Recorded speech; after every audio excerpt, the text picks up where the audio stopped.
అందరికీ నమస్కారం. ఈరోజు మనం చెప్పుకోబోయే కథ భార్యే మొదటి ప్రేయసి. కథలోకి వెళ్ళబోయే ముందు మీరు కనుక మన ఛానల్ని ఫస్ట్ టైం చూస్తున్నట్లయితే తప్పకుండా మన ఛానల్ని లైక్ చేయండి, షేర్ చేయండి, సబ్స్క్రైబ్ చేయండి, బెల్ ఐకాన్ క్లిక్ చేసి ఆల్ అనే బటన్ని ప్రెస్ చేయడం మర్చిపోకండి. కథను చూస్తున్న ప్రతి ఒక్కళ్ళు తప్పకుండా మన కథల్ని లైక్ చేయండి. ప్రీవియస్ కథలు వినకపోతే గనక చాలా మంచి కంటెంట్తో ఉన్న కథలు ఉన్నాయి. ఒకసారి అవి కూడా మీ మనసుకు హాయిని, ఆహ్లాదాన్ని కలిగిస్తాయి. తప్పకుండా విని ఆనందించండి. అలాగే కథని విన్న ప్రతి ఒక్కళ్ళు ఛానల్ని సబ్స్క్రైబ్ చేసుకోకపోతే ఇంకా ఛానల్ని సబ్స్క్రైబ్ చేసుకోండి. నేను కథ అప్లోడ్ చేయగానే నోటిఫికేషన్ మీ దాకా రావడానికి అది హెల్ప్ అవుతుంది. బెల్ ఐకాన్ క్లిక్ చేసుకోవటం మర్చిపోకండి. అలాగే మంచి కంటెంట్తో ఉన్న కథల్ని మీ ఫ్రెండ్స్, ఫ్యామిలీ మెంబర్స్తో షేర్ చేయండి. ఛానల్ని బూస్ట్ చేస్తూ ఒక మంచి కమెంట్ పెట్టండి. కథని ఎక్కడ స్కిప్ చేయకుండా వినండి. మరి కథలోకి వెళ్ళిపోదామా? ముకుందరావు చాలా మంచివాడు. ఆయనకి ఉత్తమమైనటువంటి ఇల్లాలు, అందగత్తైనటువంటి భార్య మహాలక్ష్మి అంటే పంచప్రాణాలు.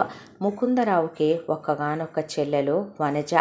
మహాలక్ష్మి ముగ్గురు అన్నల తర్వాత పుట్టిన చెల్లెలు. పెళ్ళైన తర్వాత మహాలక్ష్మిని ప్రపంచమంతా గొడ్రాలన్నా ముకుందరావు మాత్రం ఒక్క మాట అనుకుని ఎరుగడు భార్యనే. ఆయనంటే అందుకే బావగారులకి చాలా అభిమానం, అత్తింటి వాళ్ళకి చాలా ఇష్టం. ఆయనకి భార్య అంటే వాళ్ళ మాలిన ప్రేమ. పిల్లలు పుట్టే టైంకి వాళ్ళే పుడతారు. అందుకని భార్య మనసు బాధ పెడతామా, కంట కన్నీరొలికినా సిరి ఎంట నిలవదంట అని నమ్మే వ్యక్తి ముకుందరావు. భార్య నవ్వుతూ చిరునవ్వులతో తిరగాలనేది నట్టింట్లో ముకుందరావే కాదు, ఆయన తల్లిదండ్రుల కోరిక కూడా. కోడలు చేతి మీదగానే కాలం చేశారు ముకుందరావు తల్లిదండ్రులు. చాలా బాగా చూసుకుంది అత్తమామల్నే, సొంత అమ్మా నాన్నల్లాగా మహాలక్ష్మి. ఇక పెళ్ళైన తర్వాత 5 సంవత్సరాలకే మహాలక్ష్మి గర్భవతి అయింది. వాళ్ళ ఆనందానికి అవధులు లేవు. ఆ తర్వాత మహాలక్ష్మికి ఒకే ఒక్క కొడుకు పుట్టాడు. పిల్లాడి పేరు ఆనందాలు మోసుకొచ్చాడని ఆనంద్ అని పెట్టుకున్నారు. ఆ తర్వాత వాళ్ళే ప్రికాషన్స్ వాళ్ళేదో ఏ ఆపరేషన్లు చేయించుకోలేదు. కానీ ఇక మరి మహాలక్ష్మికి పిల్లలే పుట్టలేదు. మహాలక్ష్మి ముగ్గురు అన్నలకి కూడా ఆనంద్ కంటే చిన్నవాళ్ళైన కూతుళ్ళున్నారు. ఆనంద్ వయసుతో ఈక్వల్ అయిన పిల్లలు ఉన్నారు. కానీ ఎప్పుడు చెల్లెలు కొడుక్కిచ్చి తమ కూతుళ్ళని చేసుకోవాలని వాళ్ళు, కానీ అన్నయ్య కూతుళ్ళని తన మేనగోడళ్ళని తన ఇంటి కోడళ్ళే చేసుకోవాలని ఆవిడ, కానీ మాటలిచ్చి పుచ్చుకోవటాలు లాంటివి ఎప్పుడూ జరగలేదు. కానీ ముకుందరావుకి ఏదొచ్చినా పట్టలేం. ప్రేమ వచ్చినా అంతే, చాదస్తం వచ్చినా అంతే, వెర్రొచ్చినా అంతే. అయితే పండక్కి ముకుందరావు చెల్లెలు వనజ తన ముగ్గురు కూతుళ్ళని తీసుకొని అక్కడికి వచ్చింది. అందులో ఒక కూతురు శిరీష. అది ఆనంద్ కన్నా 2 సంవత్సరాలు చిన్నదే. ఆ తర్వాత 2, 3 ఏళ్ళు ఒకటి, 4 ఏళ్ళు ఒకటి చిన్నవే. ముగ్గురు కూతుళ్ళని వేసుకొని ఇక్కడికి వచ్చిన చెల్లెలు బాగున్నారు కదా అన్నయ్య అని ఆనంద్ శిరీష ఆడుకుంటుంటే, అంటే అవును ముచ్చటగా ఉన్నారంది మహాలక్ష్మి.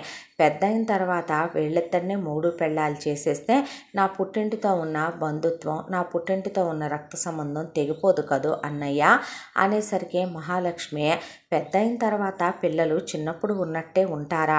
పెద్ద అయిన తర్వాత పిల్లలు మారిపోరా? ఏ అన్నయ్య, నేను అడక్క అడిగిన నా మాటని నువ్వు కాదంటావా? వదిన అన్నట్టు పెద్ద అయిన తర్వాత నీ కొడుకు నిజంగా చదువులకనెళ్ళి వేరే దేన్నో ఒక దాన్ని ప్రేమించో పెళ్లి చేసుకునో అప్పుడు నా కూతురు నచ్చలేదంటాడా? అనేపాటికి పెద్ద అయిందాకా ఎందుకు, ఇప్పుడే నేను నీకు మాటిస్తున్నాను, నీ కూతురే నా ఇంటి కోడలో. అసలు వేరువేరుగా పెంచితేనే కదా వాళ్ళు విడివిడిగా పెరగటానికే. నీ కూతుర్ని నా ఇంట్లోనే వదిలిపెట్టేళ్ళు, నా కూతురుగా పెంచుద్ది మహాలక్ష్మి అని చెప్పిన తర్వాత మహాలక్ష్మి అన్నలకు కూడా ఆ మాట ఎందుకో కరెక్ట్ అనిపించకపోయినా ఇక బావ మాటలకు ఎదురు చెప్పకూడదని వాళ్ళేం మాట్లాడలా. అన్నదే తడవుగా వనజ, ఆమె భర్త నాగరాజు కలిసి శిరీషని ఇక్కడ వదిలేసి మిగతా 2 కూతుళ్ళని తీసుకొని వెళ్ళిపోయారు.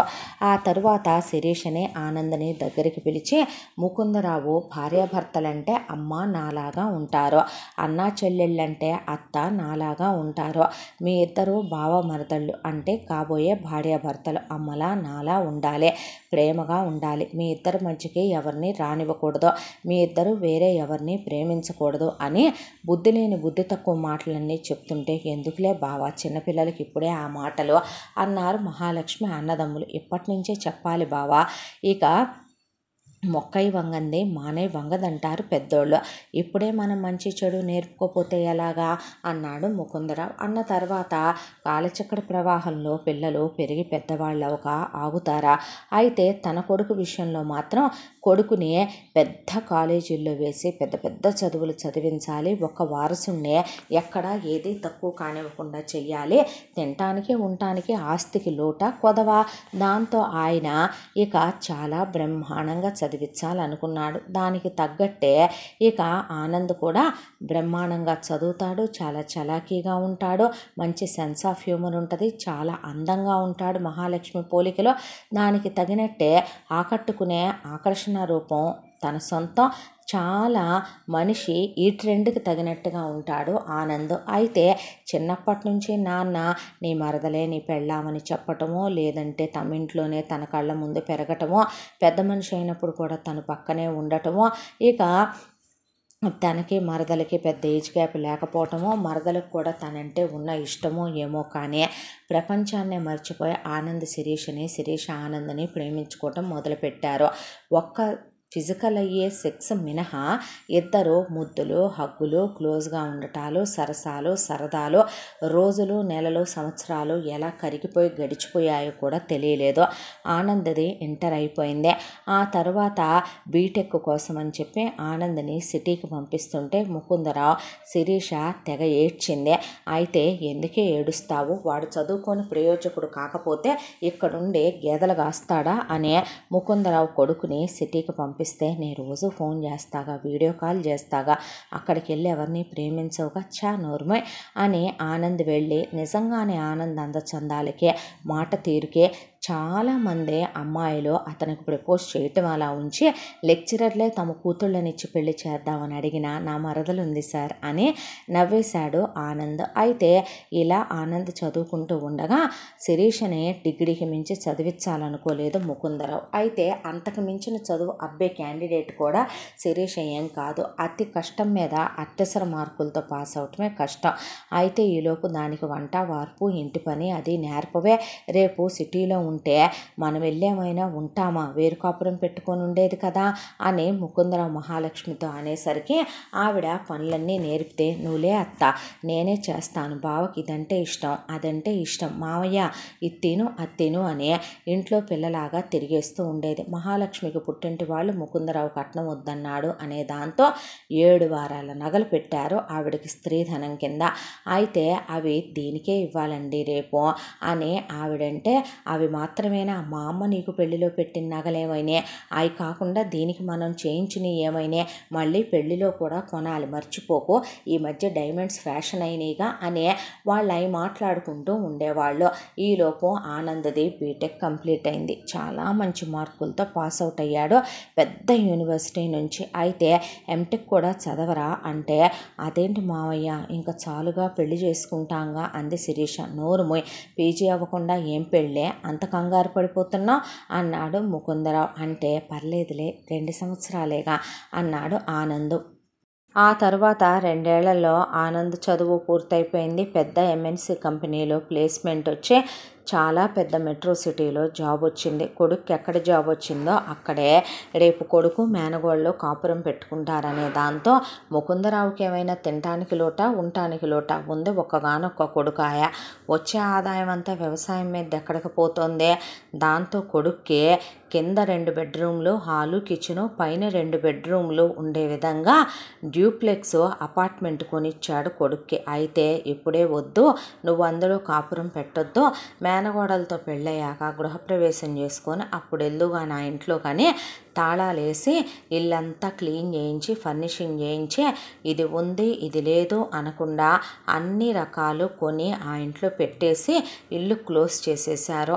అయితే ఈలోపు ఇక ఎటు పిల్లాడికి ఉద్యోగం వచ్చింది, పిల్లది డిగ్రీ అయిపోయింది, అయిపోయి కూడా అది ఇంట్లోనే ఉంటుంది అనే దాంతో ఇక కూతుర్ని మేనల్లుడికి ఇచ్చి పెళ్లి చేసేద్దాం అనే దాంతో వనజ నాగరాజు వచ్చి కూర్చొని వీళ్ళు పెళ్లి మాటలు మాట్లాడుకుంటూ ఉండగా ఆనంద్ శిరీషకి సైగ చేసి అక్కడి నుంచి తోటలో ఉన్న వరిగడ్డి వామి చాటుకెళ్ళి ఇద్దరు రొమాన్స్ చేసుకుంటూ సరసాలు ఆడుకుంటున్నారు. ఈలోపు ఊళ్ళో ఉన్న ఒక ఆయన పెద్ద మనుషుల్లో ఒక ఆయన వచ్చి మేమంటే ఆడపిల్లలకి బోల్డంత కట్నాలు పోసి సంబంధాలు వెతుక్కొని మరి అల్లుళ్ళ కాళ్ళు కడిగి నెత్తిన పోసుకొని పెళ్ళయ్యాక కూడా ఆడపిల్ల వాళ్ళమని తగ్గి ఒగ్గి ఉండాల్సిన గతే. నీకేమైందిలే నాగరాజు, చిన్నప్పుడే ఎంచక్కా తీసుకొచ్చి తెలివితేటలతో మూడు పెళ్ళాం కూతుర్ని ఇక్కడ వదిలిపెట్టారు. ఆ తర్వాత ఇక ఎటు చదువు బాధ్యత ముకుందరావుదే, ఓణీల ఫంక్షన్లు పెద్ద మనిషి ఫంక్షన్లు ప్రతి ఖర్చు ముకుందరావుదే. దానికి తోడు కానీ కట్నం లేకుండా నెలకు లక్షల్లో సంపాదించే జీతం ఉన్న అల్లుడు వస్తున్నాడు. వెనకాల ముకుందరావుకి కోట్ల రూపాయలు ఆస్తుంది. ఇక గ్రామ్ బంగారం పెట్టకుండా ఎదురుగా మహాలక్ష్మి వాళ్ళే తట్టెడి చేయించి పెట్టారు. నీ కూతురికి పెళ్ళి అనగానే మళ్ళీ మొన్న ఇంకో బుట్టెడు బంగారం కొన్నారు. మీలా ఉండాలే తంతే బూర్లు బుట్లో పడ్డట్టు అనేసరికి మాకేం తక్కువ మాకేం లేదని మేమే అంత అడుక్కు తింటున్నామా, అక్కడ దాకా వస్తే ఆయన కొడుక్కి పిల్లనిచ్చే గతి లేదని ఆయన కొడుక్కి ఎవరు పిల్లని ఇవ్వరేమోనని చెప్పి ఆయన కొడుక్కి రేపొద్దున ఎవరు లోపాలు ఎంచుతారో అనే దాంతో మా పిల్లని చిన్నప్పుడే దగ్గరుంచుకొని పెంచుకున్నాడు. పెంచుకున్నందుకు చదివిచ్చాడు. మహా అయితే ఏముంది, మా అమ్మాయిని ఏమన్నా డాక్టర్ చదివిచ్చాడా లేకపోతే ఏమన్నా ఇండియాకు ప్రైమ్ మినిస్టర్ని చేశాడా? ముష్టి డిగ్రీగా చదివిచ్చింది. ఇంటి పని వంట పని నేర్పుకున్నారు. వాళ్ళకి కాబోయే కోడలు కాబట్టి వాళ్ళ అబ్బాయికి ఇష్టమైనట్టు ఉండాలి కాబట్టి ఇక వాళ్ళింట్లోనే ఉంచి పెంచుకోమని మేము అనలేదే. వాళ్ళే ఇద్దరిని దగ్గర చేద్దాం, రేపొద్దున వాళ్ళ అబ్బాయి ఎక్కడ కాదంటాడోనని ముందే తీసుకెళ్ళి మా అమ్మాయిని పెంచుకున్నారు. అక్కడ దాకా వస్తే ఎవడికి ఉండేది వాడికి ఉంటుంది అన్నాడు నాగరాజు. సరదాగా మొదలైన వీళ్ళ మాటలు కాసేపటికి కాక మీదకి తేలి ఇంకాసేపటికి ముకుందరావు నాగరాజు షర్టు పట్టుకుని కొట్టుకునేదాకా నువ్వెంతంటే నువ్వెంతరా అంటే నీ బ్రతుకెంత అంటే నీ బ్రతుకెంత అంటే నా కొడుక్కే పిల్లనిచ్చే గతి లేక నీ కూతుర్ని తీసుకొచ్చి నా ఇంట్లో పెట్టుకున్నానంటావు. అయితే నువ్వు 100కి 100 పాళ్ళు అంతే. నీ కొడుకు ఏ బృహన్నలగాడో, అసలు నీకు పుట్టాడో పుట్టలేదో, నీ పెళ్ళాం ఎవడకు కందో అనేసరికి మహాలక్ష్మి అన్నలు అక్కడికి వచ్చి నాగరాజుకి బడిత పూజ చేసి వదిలిపెట్టారు తమ చెల్లెల్ని అన్నందుకు.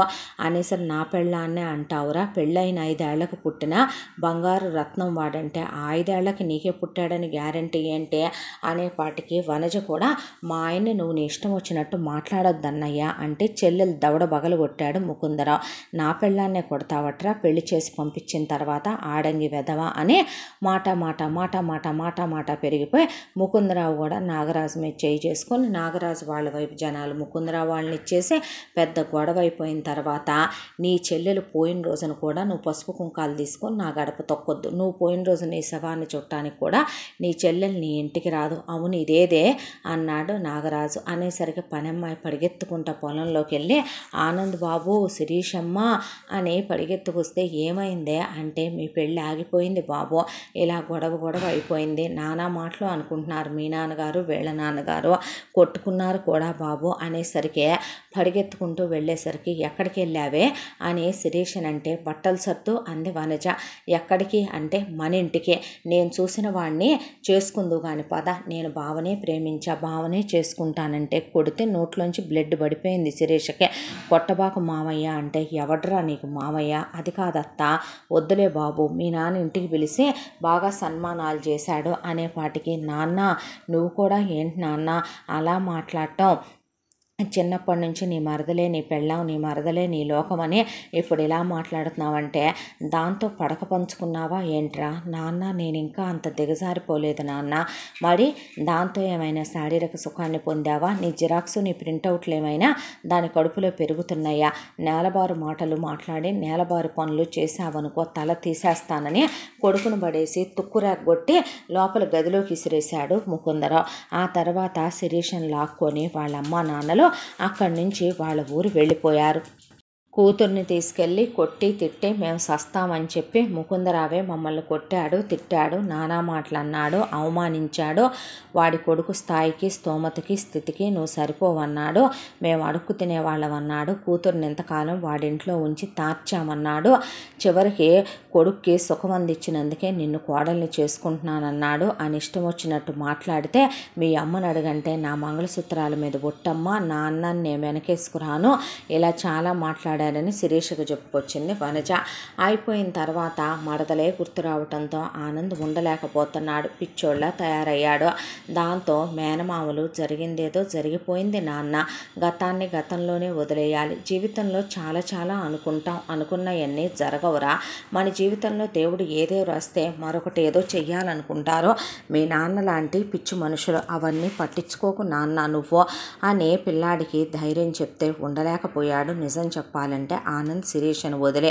దాంతో ఇంట్లో నుంచి అందరు నిద్రపోయాక వెళుతుంటే మేనమామలు ఆపబోతే మేనమామల భార్యలు వద్దు వెళ్ళనివ్వండి, వాడు చిన్నప్పటి నుంచి ఆ అమ్మాయి మీద ప్రాణాలే పెట్టుకున్నాడు అంటే మేనమామ కూతుళ్ళు కూడా వెళ్ళనివ్వు నాన్న, వెళ్ళరా ఆనంద్, ఆల్ ద బెస్ట్ అని పంపించారు. వెళ్ళాడు ఆనంద్. వెళ్ళిన తర్వాత శిరీషకి ఇద్దరు చెల్లెళ్ళు ఉన్నారు కాబట్టి లేపి బావొచ్చాడని బయటికి పంపితే పదవే వెళ్ళి ఎక్కడికన్నా వెళ్ళిపోయి పెళ్లి చేసుకుందాం, నాకెటు ఉద్యోగం ఉంది కాబట్టి నేను నిన్ను బ్రహ్మాండంగా పోషించుకోగలను, ఆ తర్వాత మీ నాన్న మా నాన్న అర్థం చేసుకుంటారో ఇక మన లైఫ్ హ్యాపీగా ఉంటుంది, ఈ అనవసరమైన సస్పెన్సుల మధ్య నేను బ్రతకలేను అన్నాడు ఆనంద్. అంటే నేను నీలా రాలేను బావా, నువ్వు నీ కుటుంబాన్ని వదిలేసుకున్నంత తేలిగ్గా నేను నా కుటుంబాన్ని వదిలేసుకోలేను. అంటే మరి మనం ఇన్నాళ్ళుగా ప్రేమించుకుందే ప్రేమలదేముంది బావా, గంటకి నిమిషానికి రోజుకి మారిపోతూనే ఉంటాయి. కానీ నేను నిన్ను ప్రేమించట్లేదని చెప్పట్లేదు, నువ్వే నా ప్రాణం, నువ్వే నా లోకం, నువ్వే నా సర్వస్వం, నువ్వు లేనిది నేను బతకలేను, ఇంకొకటితో నేను మీద చెయ్యి ఎంచుకోను. కానీ మా అమ్మ నాన్నలు చచ్చిపోతామంటున్నారు బావా, మా చెల్లెళ్ళ మీద పెట్రోల్ పోసి తగలబెడతామంటున్నాడు మా నాన్న, మీ నాన్న అవమానించిన మాటలు మర్చిపోలేని అంటున్నాడు. కాబట్టి కొంచెం టైం ఇవ్వు బావా, మా అమ్మ నాన్నల్ని నేను మార్చుకుంటాను, నచ్చ చెప్తాను, ఒప్పిస్తాను. ఎన్నాళ్ళే అంటే 2 సంవత్సరాలు, అప్పటి వరకు నువ్వు ఎవరిని పెళ్లి చేసుకోకుండా నా కోసం వెయిట్ చేయవా బావా, అప్పుడు మన ఇద్దరమే పెళ్లి చేసుకుందాం బావా అని చెప్పుకొచ్చింది శిరీష. చెప్తే నీ కోసం 1000 కళ్ళతో ఎదురు చూస్తూ ఉంటాను అని ఆనంద్ దిగులుగా వెనక్కొచ్చాడు. ఎక్కడికి వెళ్ళావురా అని అడిగింది మహాలక్ష్మి. ఇలా వెళ్ళానమ్మా, ఇలా జరిగింది అంటే మీ నాన్న ఏంటో, మీ నాన్న మూర్ఖత్వం ఏంటో, అమ్మాయిని తీసుకొచ్చి ఇంట్లో పెట్టడం ఏంటో, నీకు దానికి పెళ్ళని మీ నాన్నే ఫిక్స్ చేసేసి మీ నాన్నే మీ ఇద్దరిని ఒకే దగ్గర పెంచి అన్యం పుణ్యం ఎరగని మీ మనసుల్లో ప్రేమల్ని రగల్చటం ఏంటో, పెద్ద అయిన తర్వాత పెళ్లి ముహూర్తాలు పెళ్ళిళ్ళు అనేదాకా వెళ్ళటం ఏంటో, ఆ తర్వాత మీ నాన్న వాళ్ళ నాన్న పోట్లాడుకోవటం ఏంటో, నువ్వు ఆ అమ్మాయిని రమ్మనమని వాళ్ళ ఇంటి దాకా వెళ్తే ఆ అమ్మాయి రానని నిన్ను తిరగొట్టడం ఏంటో నాకేమీ అర్థం కావట్లేదురా, బుర్ర చెడిపోతుంది అనేసి కూర్చుండిపోయింది ఆవిడ. ఆ తర్వాత ఇహ పదరా నువ్వు ఉద్యోగానికి అని కొడుకుని ఉన్న పళాన ఉద్యోగానికి పంపించేశాడు ముకుందరావు. ఆ తర్వాత 50 మంది పెళ్ళిళ్ళ పేరైలో ఒక్కొక్కళ్ళని పిలిపించి నా కొడుక్కి ఎలాంటి అమ్మాయిని చూడాలంటే అమ్మాయి అందంగా ఉండాలి, కుటుంబం చాలా బాగుండాలి, పిల్ల చదువుకోవాలి, సంస్కారం ఉండాలి, ప్రేమాయణాలు లాంటి ఏమీ ఉండకూడదు, పిల్ల చాలా బుద్ధిమంతురాలై ఉండాలి, వాళ్ళ అమ్మా నాన్నలు ఎంత ఉత్తములై ఉండాలంటే వియ్యాల వారికి మర్యాద ఇచ్చేవాళ్ళై ఉండాలి, నాకు రూపాయి కట్న కానుకలు అక్కర్లేదు, నేను కోరుకున్నట్టు ఎవడైతే అమ్మాయిని చూసి తీసుకొస్తాడో మీ పెళ్ళిళ్ళ పేరయ్యల్లో వాళ్ళకి ఎకరం పొలం, అలాగే ఒక ఆవు, 1,00,000 రూపాయలు క్యాషు, దానికి తోడు మీకు బంగారు గొలుసు బహుమతిగా ఇస్తాను, పట్టుబట్టలు పెట్టి సంభావనలు ఇచ్చి అని చెప్పాడు ముకుందరావు. దాంతో పెళ్ళిళ్ళ పేరయ్యలు మొత్తం ఊళ్ళ మీద పడి వెతకటం మొదలుపెట్టారు. అయితే ఆయన పెట్టిన టైం వీళ్ళకి 15 రోజులు. ఆ 15 రోజుల్లో వాళ్ళు తెచ్చిన సంబంధాలు మొత్తం ఫేర్ చేసి గ్రేడ్ చేస్తే అందులో ఒక్క అమ్మాయి చాలా చాలా నచ్చేసింది ముకుందరావుకే. అమ్మాయి పేరు దీప. నిజంగానే మహాలక్ష్మి ఆమె అన్నలు కూడా చూడగానే అనుకున్నారు పిల్ల చాలా చక్కగా ఉంది బొమ్మలాగా అని. వాళ్ళ అమ్మా నాన్నలు ఇద్దరు ఉద్యోగాలు చేసుకునే వాళ్ళే. పిల్ల అమ్మా నాన్నలకి ఒక్కగానొక్క కూతురు, దానికి తోడు వాళ్ళు తక్కువ కులం వాళ్ళు కాదు, దానికి తోడు స్థిరచరాస్తులు లేని వాళ్ళు కాదు, వీళ్ళకన్నిట్లో సమానమైన వాళ్ళు, ఎక్కువ తక్కువలో కులం దగ్గర నుంచి గుణం వరకు ఎందులోనూ లేవు. ముకుందరావు పర్సనల్ ఎంక్వైరీ చేయించాడు ఒకవైపున మహాలక్ష్మి అన్నలతో. అసలు వాళ్ళైతే ముక్కు మీద వేలేసుకున్నారు వాళ్ళ ఫ్యామిలీ గురించే. దాంతో మహాలక్ష్మిని తీసుకుని వెళ్ళి ముకుందరావు పిల్లని చూసొచ్చాడు. బంగారు బొమ్మలాగా ఉంది. వెళ్ళగానే వీళ్ళకి నమస్కారం పెట్టింది. పిల్ల ఎంటెక్ చదువుకుంది మనోడితో ఈక్వల్గా. దానికి తోడు ఇంకా పిల్ల ఆనంద్ కన్నా కూడా టాపరు, ఉద్యోగం కూడా చేస్తోంది ఒకచోట. కాబట్టి అసలు ఎందులోనూ ఏ లోటుపాట్లు లేవు. పెట్టాలనుకుందేదో మా పిల్లకే పెడతాం, కట్న కానుకలు చేతికి ఇవ్వం మేమనే, మా తదనంతరం ఉన్నదంతా మా బిడ్డకే కదా అని వాళ్ళు చెప్పేశారు. దాంతో అసలు మాకు అది కూడా వద్దండి అన్నాడు ముకుందరావు. అన్న తర్వాత మీరు మా ఊరు రావాలి, మా ఇంటి దగ్గరే పెళ్లి చూపులు జరగాలి, అక్కడే నిశ్చితాంబులాలు, అక్కడే పెళ్ళి అయ్యేంత వరకు మీరు వెళ్ళటానికి వీల్లేదు, మంచి రోజు చూసుకొని బయలుదేరి వచ్చేయండి అన్నాక మహాలక్ష్మికి ఎందుకో శిరీషలో కనపడని ఏదో కళ దీప కనిపించిన క్షణం ఆవిడ కనిపించింది.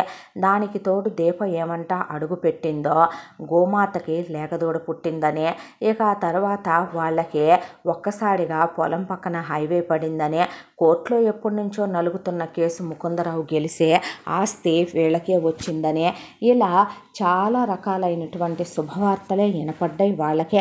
అప్పుడు దాకా కాస్త కోటీశ్వరులు అనుకునేటట్టు ఒక 4-5 కోట్ల రూపాయల ఆస్తి ఉన్న వీళ్ళు కాస్త ఒక్కసారే 50 కోట్ల రూపాయల ఆస్తికి పెరిగిపోయేంత కోటీశ్వరులు అయిపోయారు.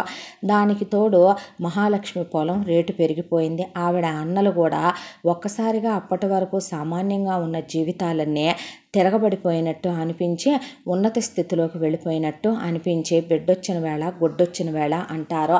పిల్ల పాదం ఎంత మంచిది కాకపోతే ఎన్ని శుభాలు వింటున్నాం అనుకున్నారు.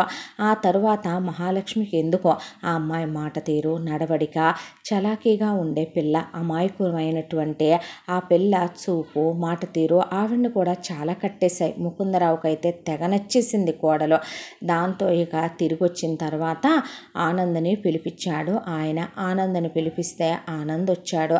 వచ్చిన తర్వాత ఏంటి నాన్న అంటే ఎట్రారా నువ్వు అన్న తర్వాత నీకోసం ఈ అమ్మాయిని సంబంధం చూశాను, నేను చేసుకోను నాన్న, చిన్నప్పటి నుంచి శిరీషే నీ పెళ్ళామని చెప్పింది నువ్వు, దాన్నే ప్రేమించాలి దాన్నే పెళ్లి చేసుకోవాలని చెప్పింది నువ్వు, ఇప్పుడు ఉన్నట్టుండి సడన్గా ఎవరినో సంబంధం చూశాను చేసుకోమంటే నేను చేసుకోలేను నాన్న, అంతా నీ ఇష్టమేనా అంటే 1,00,000 అనుకుంటాం, అనుకున్నాయి అనుకున్నట్టు జరిగితే అదే ఏంటి కోడలు అయి ఉండేది, దానికి రాత లేదు.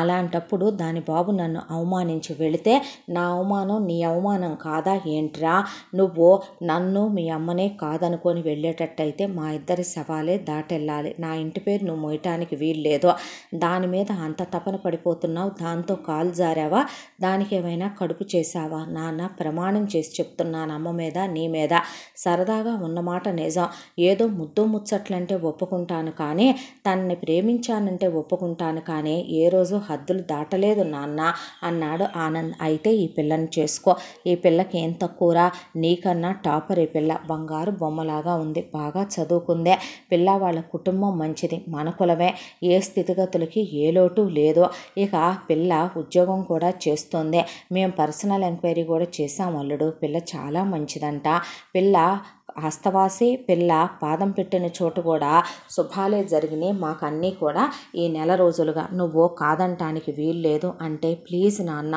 నీ కాళ్ళు పట్టుకుంటాను, నా మాట విన్నాన్న అంటే మహాలక్ష్మి కూడా జరిగిందేదో జరిగిపోయిందిరా, నిజంగా నిన్ను ప్రేమించి నీ మీద ప్రేమ ఉన్నదే అయితే నువ్వు వెళ్ళి రమ్మనమనే మమ్మల్ని వదిలేసుకొని వెళ్ళే కదా పెళ్లి చేసుకుందాం, చేసుకొని వెళ్ళి వేరు కాపురం పెట్టుకుందాం, నా జీతం వచ్చుద్ది, ఉద్యోగం ఉంది, మన బతుకు మనం బతుకుదాం అన్నప్పుడు అన్నేళ్లుగా మా దగ్గర పెరిగిన అదే నిన్ను నమ్మి వాళ్ళని వదిలేసుకొని రాలేదంటే, వాళ్ళ నాన్న పోతానన్నాడు అమ్మ పోతానందని వాళ్ళ కుటుంబానికి అంత విలువ ఇచ్చినప్పుడు మరి ఇంక నీ ప్రేమకు ఎక్కడ విలువ ఇచ్చినట్టునా, మరి నువ్వైతే మమ్మల్ని వదిలేసుకొని వెళ్ళటానికి సిద్ధపడ్డావుగా, మాకు నువ్వు పుట్టిన ఒకే కొడుకువు కదరా అనేసింది ఆవిడ. ఇంత నడిసింది అయితే రాజకీయం అన్నాడు ముకుందరావు.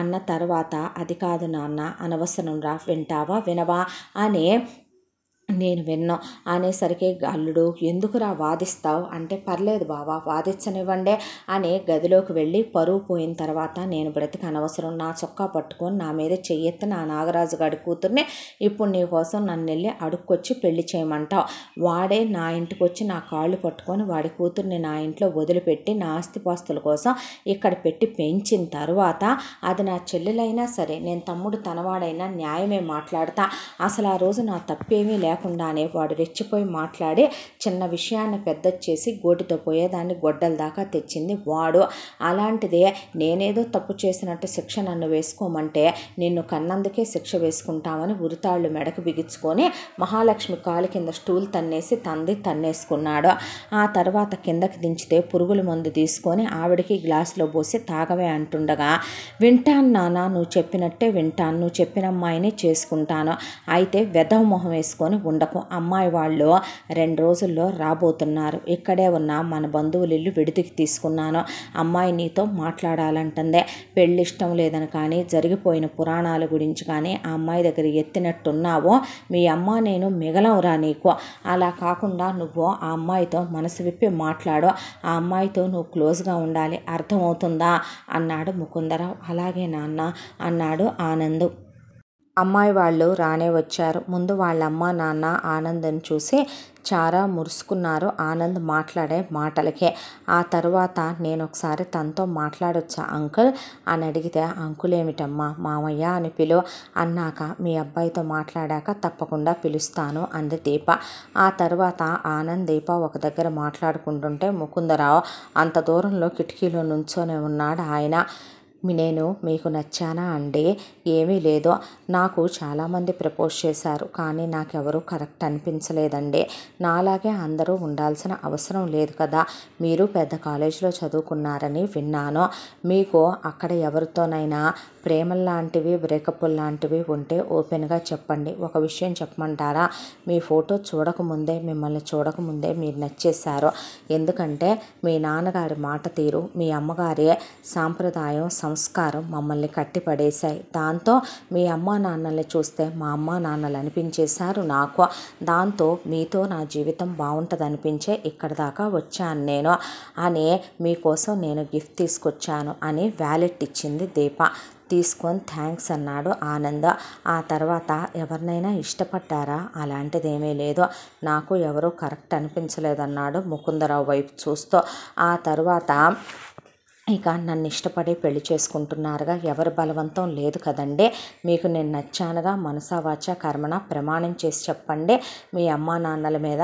అని అడిగింది దీప చేయమన్నాడు ముకుందరావు దాంతో మా అమ్మా నాన్న మీద ఒట్టేసి చెప్తున్నాను మనసా వాచా కర్మణ నిన్ను ఇష్టపడి పెళ్లి చేసుకుంటున్నాను అన్నాడు అన్న తర్వాత చాలండి చాలు అని అక్కడి నుంచి చాలా సంతోషంగా వెనక్కి తిరిగి వెళ్తే మహాలక్ష్మి నీ 7 వారాల నగలున్నాయిగా తీసి మీరు పెట్టించవే కాబోయే కోడలికి ఇవ్వాలి అవే వేసుకోపోయినా నువ్వు అందంగానే ఉంటావులే అని ఆవిడ నడుం గిల్లాడు ముకుందరావు దానికి ఆవిడ వదనలు పడి పడి నవ్వారు ఆ తర్వాత ఇక వీటికేం తక్కువ లేదు అన్నాక మనం అంతకుముందు ఒక దరిద్రానికి అన్ని తీసుకున్న నగలు మొత్తం కంసాలిని పిలిపించి మొత్తం వాడి ముఖాన పడేసి కొత్త మోడల్స్ చేయమనమను వచ్చిన కోడలికి ఒరే దరిద్రుడా ఇట్రా అని ఆనందని పిలిచి ఇదిగో ఇది డైమండ్ నెక్లెస్ అమ్మాయి కోసం నేనే సిటీ నుంచి తెప్పించాను నువ్వు గిఫ్ట్ తీసుకున్నానని పద అమ్మాయికి ఇద్దు కానీ నాన్న అంటే ఏ అమ్మాయి తెచ్చిన వ్యాలెట్ నువ్వు తీసుకోలా అని ఏది చూపించు అంటే వ్యాలెట్లో వాళ్ళిద్దరు ఫోటోలు పెట్టి ఇచ్చింది దీప చాలా బాగుంది నువ్వు కూడా అమ్మాయికి ఇద్దుగాని పద అని ఆయన అంత దూరాన్ని నుంచుంటే నీ ఇన్స్పెక్షన్ ఏంటి నాన్న ఏమ్మా నొప్పిగా ఉందా ఏ అడ్డమైన వాటితో ప్రేమాయణాలు నడిపే ముందు ఉండొద్దు అయినా ఒకే ఇంట్లో పెరిగినంత మాత్రాన నేను ఏకేకలో పక్కపక్కలో పూసుకొని తిరగమని నేను చెప్పాను చెత్తదవా అన్నాడు ముకుందరావు అనేసరికి ఊరుకో బావా అన్నారు మహాలక్ష్మి అన్నలు అన్నాక నీకోసం నేను తీసుకున్నాను దీపా అని పిలవచ్చుగా దీప తీసుకో అన్నాడు అంటే ఆ మాటకు మీరే పెట్టండి నా మెళ్ళో అంటే పెట్టు అని సైగ చేశాడు ముకుందరావు మెళ్ళో పెట్టిన తర్వాత చాలా బాగుందండి ఎలా ఉంది నాకు అంటే బాగుంది అన్నాడు చాలా చాలా అన్నట్టు నుంచి ఆయన సైగ చేస్తే చాలా బాగుంది అన్న తర్వాత గట్టిగా కౌగిలించుకొని బుగ్గ మీద ముద్దు పెట్టి అక్కడి నుంచి పరిగెత్తింది దీప. ఇహ నువ్వు వచ్చే ఆ మాడు మొహం వేసుకొని అలా ఉండకుండా అని వెంటనే ధూమ్ ధామ్గా ఎంగేజ్మెంట్ ఏర్పాట్లు చేసుకున్నాడు ముకుందరావు. ఎంగేజ్మెంటే పెళ్లి లెవెల్లో చేశాడు. ఇక కొడుక్కి కాబోయే కోడలికే. ఆ తర్వాత పెళ్ళికి కరెక్ట్గా 15 రోజులు గ్యాప్ పెట్టుకొని పిల్ల కోసం పాత నగలన్నీ చెడగొట్టి కొత్త సెట్లు వచ్చినాయి. మహాలక్ష్మి 7 వారాల నగలు ఇక మెరుపు పెట్టేసి ఇచ్చేస్తే ఎందుకత్తమ్మా ఇన్ని నాకు అంటే, ఉంచుకోమ్మా నేనేం చేసుకుంటానో, ఇవేవి లేకపోయినా మెత్తయి ముద్దుగానే ఉంటుందమ్మా, నాకు ముద్దొచ్చుద్ది, మీరు వెళ్ళా ఖాళీయేగా ఏముంది ఇంక మేము romantic life second innings enjoy చేయక అనేపాటికి పక్కా నవ్వారు అందరూ. ఆ తర్వాత ఇక కావాలని ఫ్లెక్స్లు వేయించి బ్యానర్లు వేయించి వచ్చేదారిలో వెళ్ళేదారిలో చెల్లెలు వాళ్ళకి చెల్లెలు మొగుడికి తెలిసేలాగా చెల్లి ఇంటి మీదగానే వెళ్ళి చెల్లి పక్కింటి వాళ్ళకి కార్డు ఇచ్చొచ్చాడు ముకుందరావు. ఆ తర్వాత ఆనంద్కి దీపకి మళ్ళీ ఇలా రాబోయే 100 ఏళ్లలో ఎవరు పెళ్లి చేయరేమో అన్నట్టుగా ఆయన పొలంలోనే పొలం మొత్తం క్లీన్ చేయించి పెద్ద సెట్టింగ్ లాగా వేయించి ఏసీలు పెట్టించి కూలర్లు పెట్టించి అసలు భోజనాలు అయితే సామర్లకోట దగ్గర నుంచి వంట వాళ్ళు ఎన్ని చోట్ల నుంచి వచ్చారో తెలియదు, అన్ని రకాల ఐటమ్స్ పెట్టించి 5,000 మంది జనాన్ని పిలిచి సంతర్పణ చేసినట్టే చేసి ఆనంద్కి దీపకి ధూమ్ ధామ్గా పెళ్లి జరిపించాడు. ఫోటో షూట్ల దగ్గర నుంచి ప్రీ వెడ్డింగ్ షూట్ల దగ్గర నుంచి దానికి తోడు ఇక వీళ్ళిద్దరూ కౌగిలించుకున్న ఫోటోలు, అబ్బాయి అమ్మాయి చేతి మీద ముద్దు పెడుతున్న ఫోటోలు, అమ్మాయి అబ్బాయి బుగ్గ మీద ముద్దు పెడుతున్న ఫోటోలు పెద్ద పెద్ద ఫ్లెక్స్లు వేయించి పొలాల్లో కూడా పెట్టించాడు ముకుందరావు. ఆ తర్వాత ఇక మెహందీలు హల్దీలు సంగీతులు హంగామా మంగళ స్నానాలు చేయించడం ఆట పట్టించుకోవటం, అసలు వియ్యాల వారిని అయితే ఒక్క నిమిషం వదలటం లేదు ముకుందరావు. ఆ తర్వాత వీళ్ళందరూ పెద్దోళ్ళు సంగీతులు డ్యాన్సులు వేయటం, ఆ తర్వాత పెళ్ళి అయిపోయిన తర్వాత వీళ్ళందరిది కలిపి ఒక ఫోటోషూటు, సత్యనారాయణ వ్రతం, ఆ తర్వాత చాలా గ్రాండ్గా రిసెప్షను అయిపోయిన తర్వాత ఇక ఫస్ట్ నైట్కి గదిలోకి పంపించే ముందు మహాలక్ష్మి ఆనంద్ దగ్గరికి వచ్చింది. చూడయ్యా, జీవితంలో మనం చాలా అనుకుంటాం, నీ మరదల్ని నువ్వు చేసుకోవాలి అనుకున్న దాంట్లో నీ తప్పేమీ లేకపోయి ఉండొచ్చు, కానీ అందులో మీ నాన్న తప్పు కూడా ఏమీ లేదురా. ఆయన నిజం చెప్పాలంటే ₹1 ఆశించి కాదా పిల్లని పెంచిందే. ఆ రోజు మీ అత్త నా రక్త సంబంధం పోకూడదు అని అడిగిందని ఆయన దాన్ని నీకు దగ్గర చెయ్యాలనే దాంతోనే పెంచాడు, కానీ నువ్వు మాత్రం దాంతో చాలా క్లోజ్ అయ్యావు. నిజం చెప్పు, ఏ రోజైనా నాన్న కానీ నేను కానీ ఎన్నిసార్లు అరిసేవాళ్ళం నిన్ను? అనవసరమైనటువంటి ఫీలింగ్స్ పెంచుకోకురా. ఎవరితో ఎంతవరకు ఉండాలో అంతవరకే ఉండాలి. ఎంతమంది బావ మరదళ్ళు ఒకే ఇంట్లో పెరిగితే హద్దుల్లో ఉండట్లేదో దాన్ని తీసుకొని పొలాల్లో తిరగటం, పుట్రల్లో తిరగటం, దాంతో ముద్దులు పెట్టడం, దాన్ని వాటేసుకోవటం, సరసాలాడటం, ఇవన్నీ అవసరమా నాన్న? కానీ జరిగిందేదో జరిగిపోయింది. ఇప్పుడు ఆ అమ్మాయికి అవేమీ చెప్పకుండానే మీ ఇద్దరు పెళ్లి జరిపించేశాడు నాన్న. ఆ అమ్మాయికి అవేవి చెప్పుకునే సిచ్యువేషన్లో మనం లేం. ఆ పిల్ల చాలా మంచిదే, దేవత లాంటిది. ఆ పిల్ల మాటలు విన్న నీకే అర్థమై ఉంటుంది. ఆ పిల్లకి శిక్ష విధించటం కరెక్ట్ కాదు. నీకే ఒక అక్కో చెల్లో ఉంటే గనక వేరే వాళ్ళు అలాంటి నిర్ణయాలు తీసుకుంటే నువ్వు తట్టుకోగలవా చెప్పు? ఆ అమ్మాయిని నువ్వు చాలా సంతోషంగా చూసుకోవాల్సిన బాధ్యత నీ మీద ఎంతైనా ఉంది. నిన్ను చేసుకున్నందుకు ఆ పిల్లకు శిక్ష విధించి ఆ పిల్లని నరకం పెడితే 7 జన్మలో ఆ ఉసురు మన వదలదని మాత్రం గుర్తుపెట్టుకోరా. జీవితంలో జరిగిపోయిన గతాన్ని గతంలోనే కలిపే. ఇప్పుడు ఆ అమ్మాయి నీ భార్య. మనస వాచ కర్మణ బంధుమిత్రుల అందరి సాక్షిగా నువ్వు ఆ అమ్మాయి మెళ్ళో తాళి కట్టావు. ఆ అమ్మాయితో సప్తపదిలో 7 అడుగులు వేశావు. పెళ్ళినాడు ప్రమాణాలు చేశావు. ఇప్పుడు ఆ అమ్మాయిని నువ్వు వదిలేయటానికి లేదు, నువ్వు ఆ అమ్మాయిని దూరం పెట్టడానికి లేదు. పిచ్చి వేషాలు వేయకుండా నీ జీవితం గురించి ఇహనైనా దాన్ని ఎలా సాఫల్యం చేసుకోవాలో ఆలోచించు అంది మహాలక్ష్మి.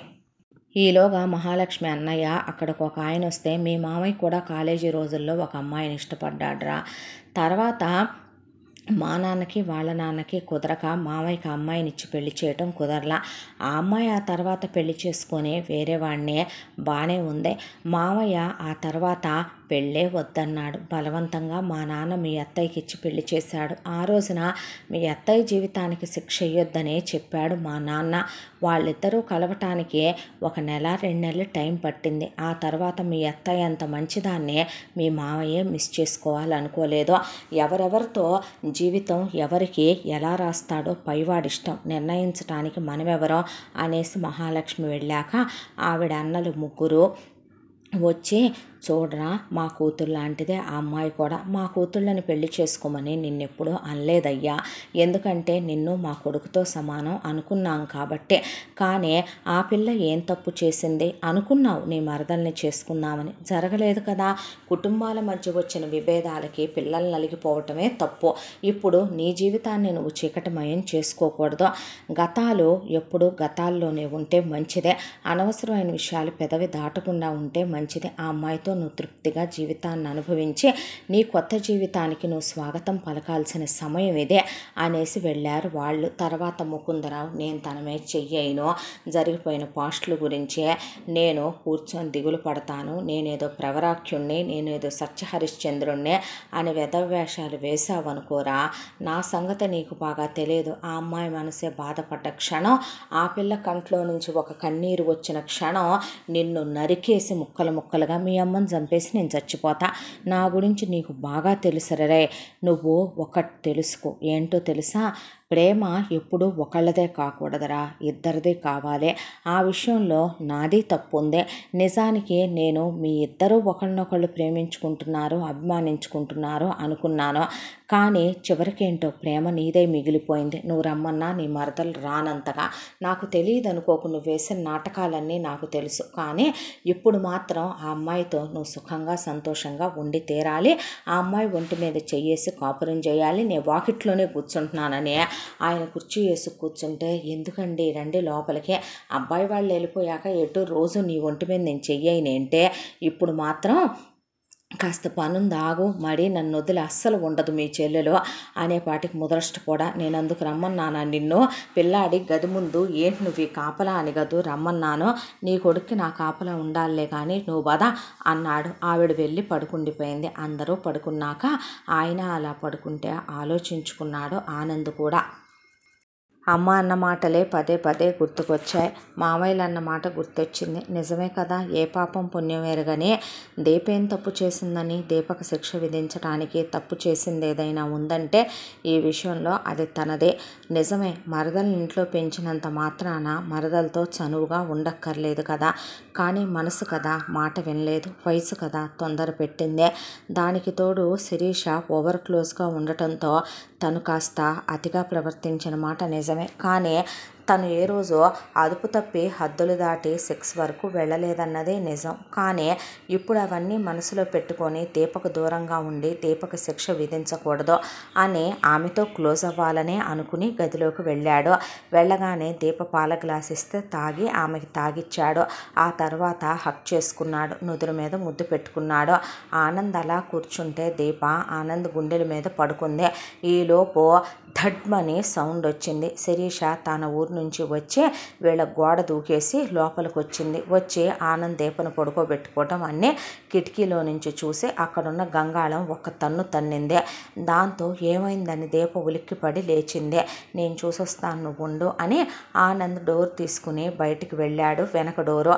అయితే వెళ్ళేసరికి అన్నీ చూస్తూ ఉండగా వడిగడ్డి వామి చాట్ నుంచి బయటకు వచ్చింది శిరీష.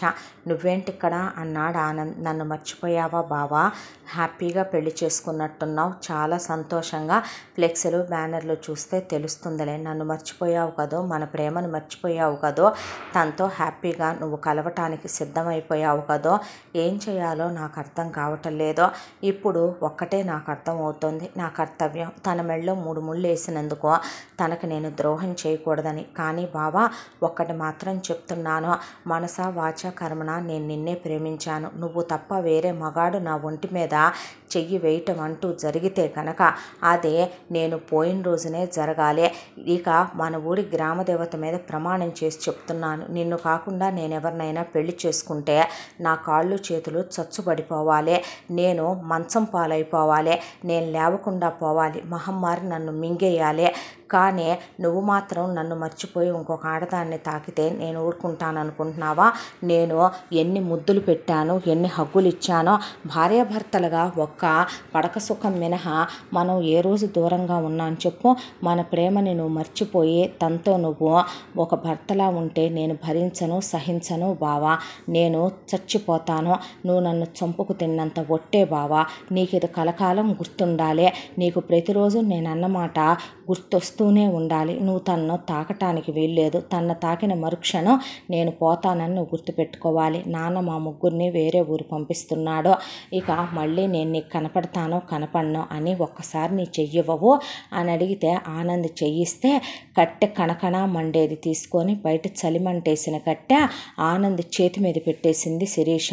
దాంతో కళ్ళల్లో నీళ్లు తిరిగిపోయి మంటలెత్తిపోతూ తోలంతా ఉడికిపోయినా కళ్ళల్లో నీళ్లు కారిపోతున్నా అరవకుండా కంట్రోల్ చేసుకున్నాడు. గుర్తుపెట్టుకో బావా, ఎప్పటికీ అది నేను ఒకటి కాదని, నువ్వు దాంతో సంతోషంగా ఉంటే నేను పోతాననే గుర్తుపెట్టుకుంటావు కదో.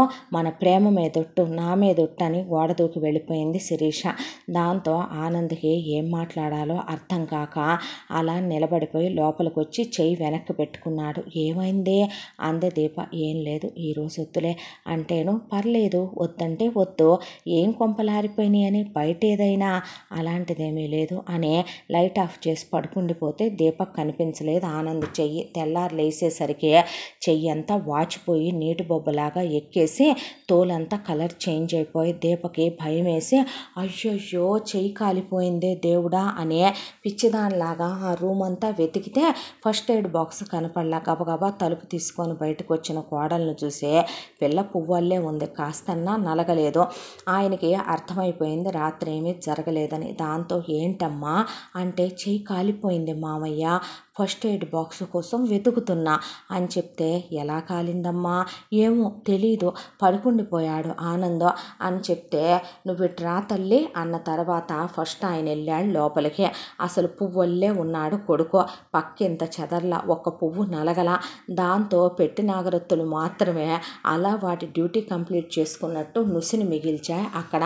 ఆ తర్వాత మహాలక్ష్మి, ఆ తర్వాత ఆవిడ అన్నలు, వదినలు, చుట్టాలు, బంధువులు అందరూ ఆనంద్ కళ్ళు తెరిచేసరికి ఎదురుగా ఉండి ఏమైందంటే ఏమైందిరా అని అడిగేపాటికి అది ఏమీ లేదు, ముందు మీ అందరూ కొంచెం బయటికి వెళ్ళండి అమ్మా అన్న తర్వాత ముకుందరావు జుట్టు పట్టుకున్నాడు ఆనంద్దే.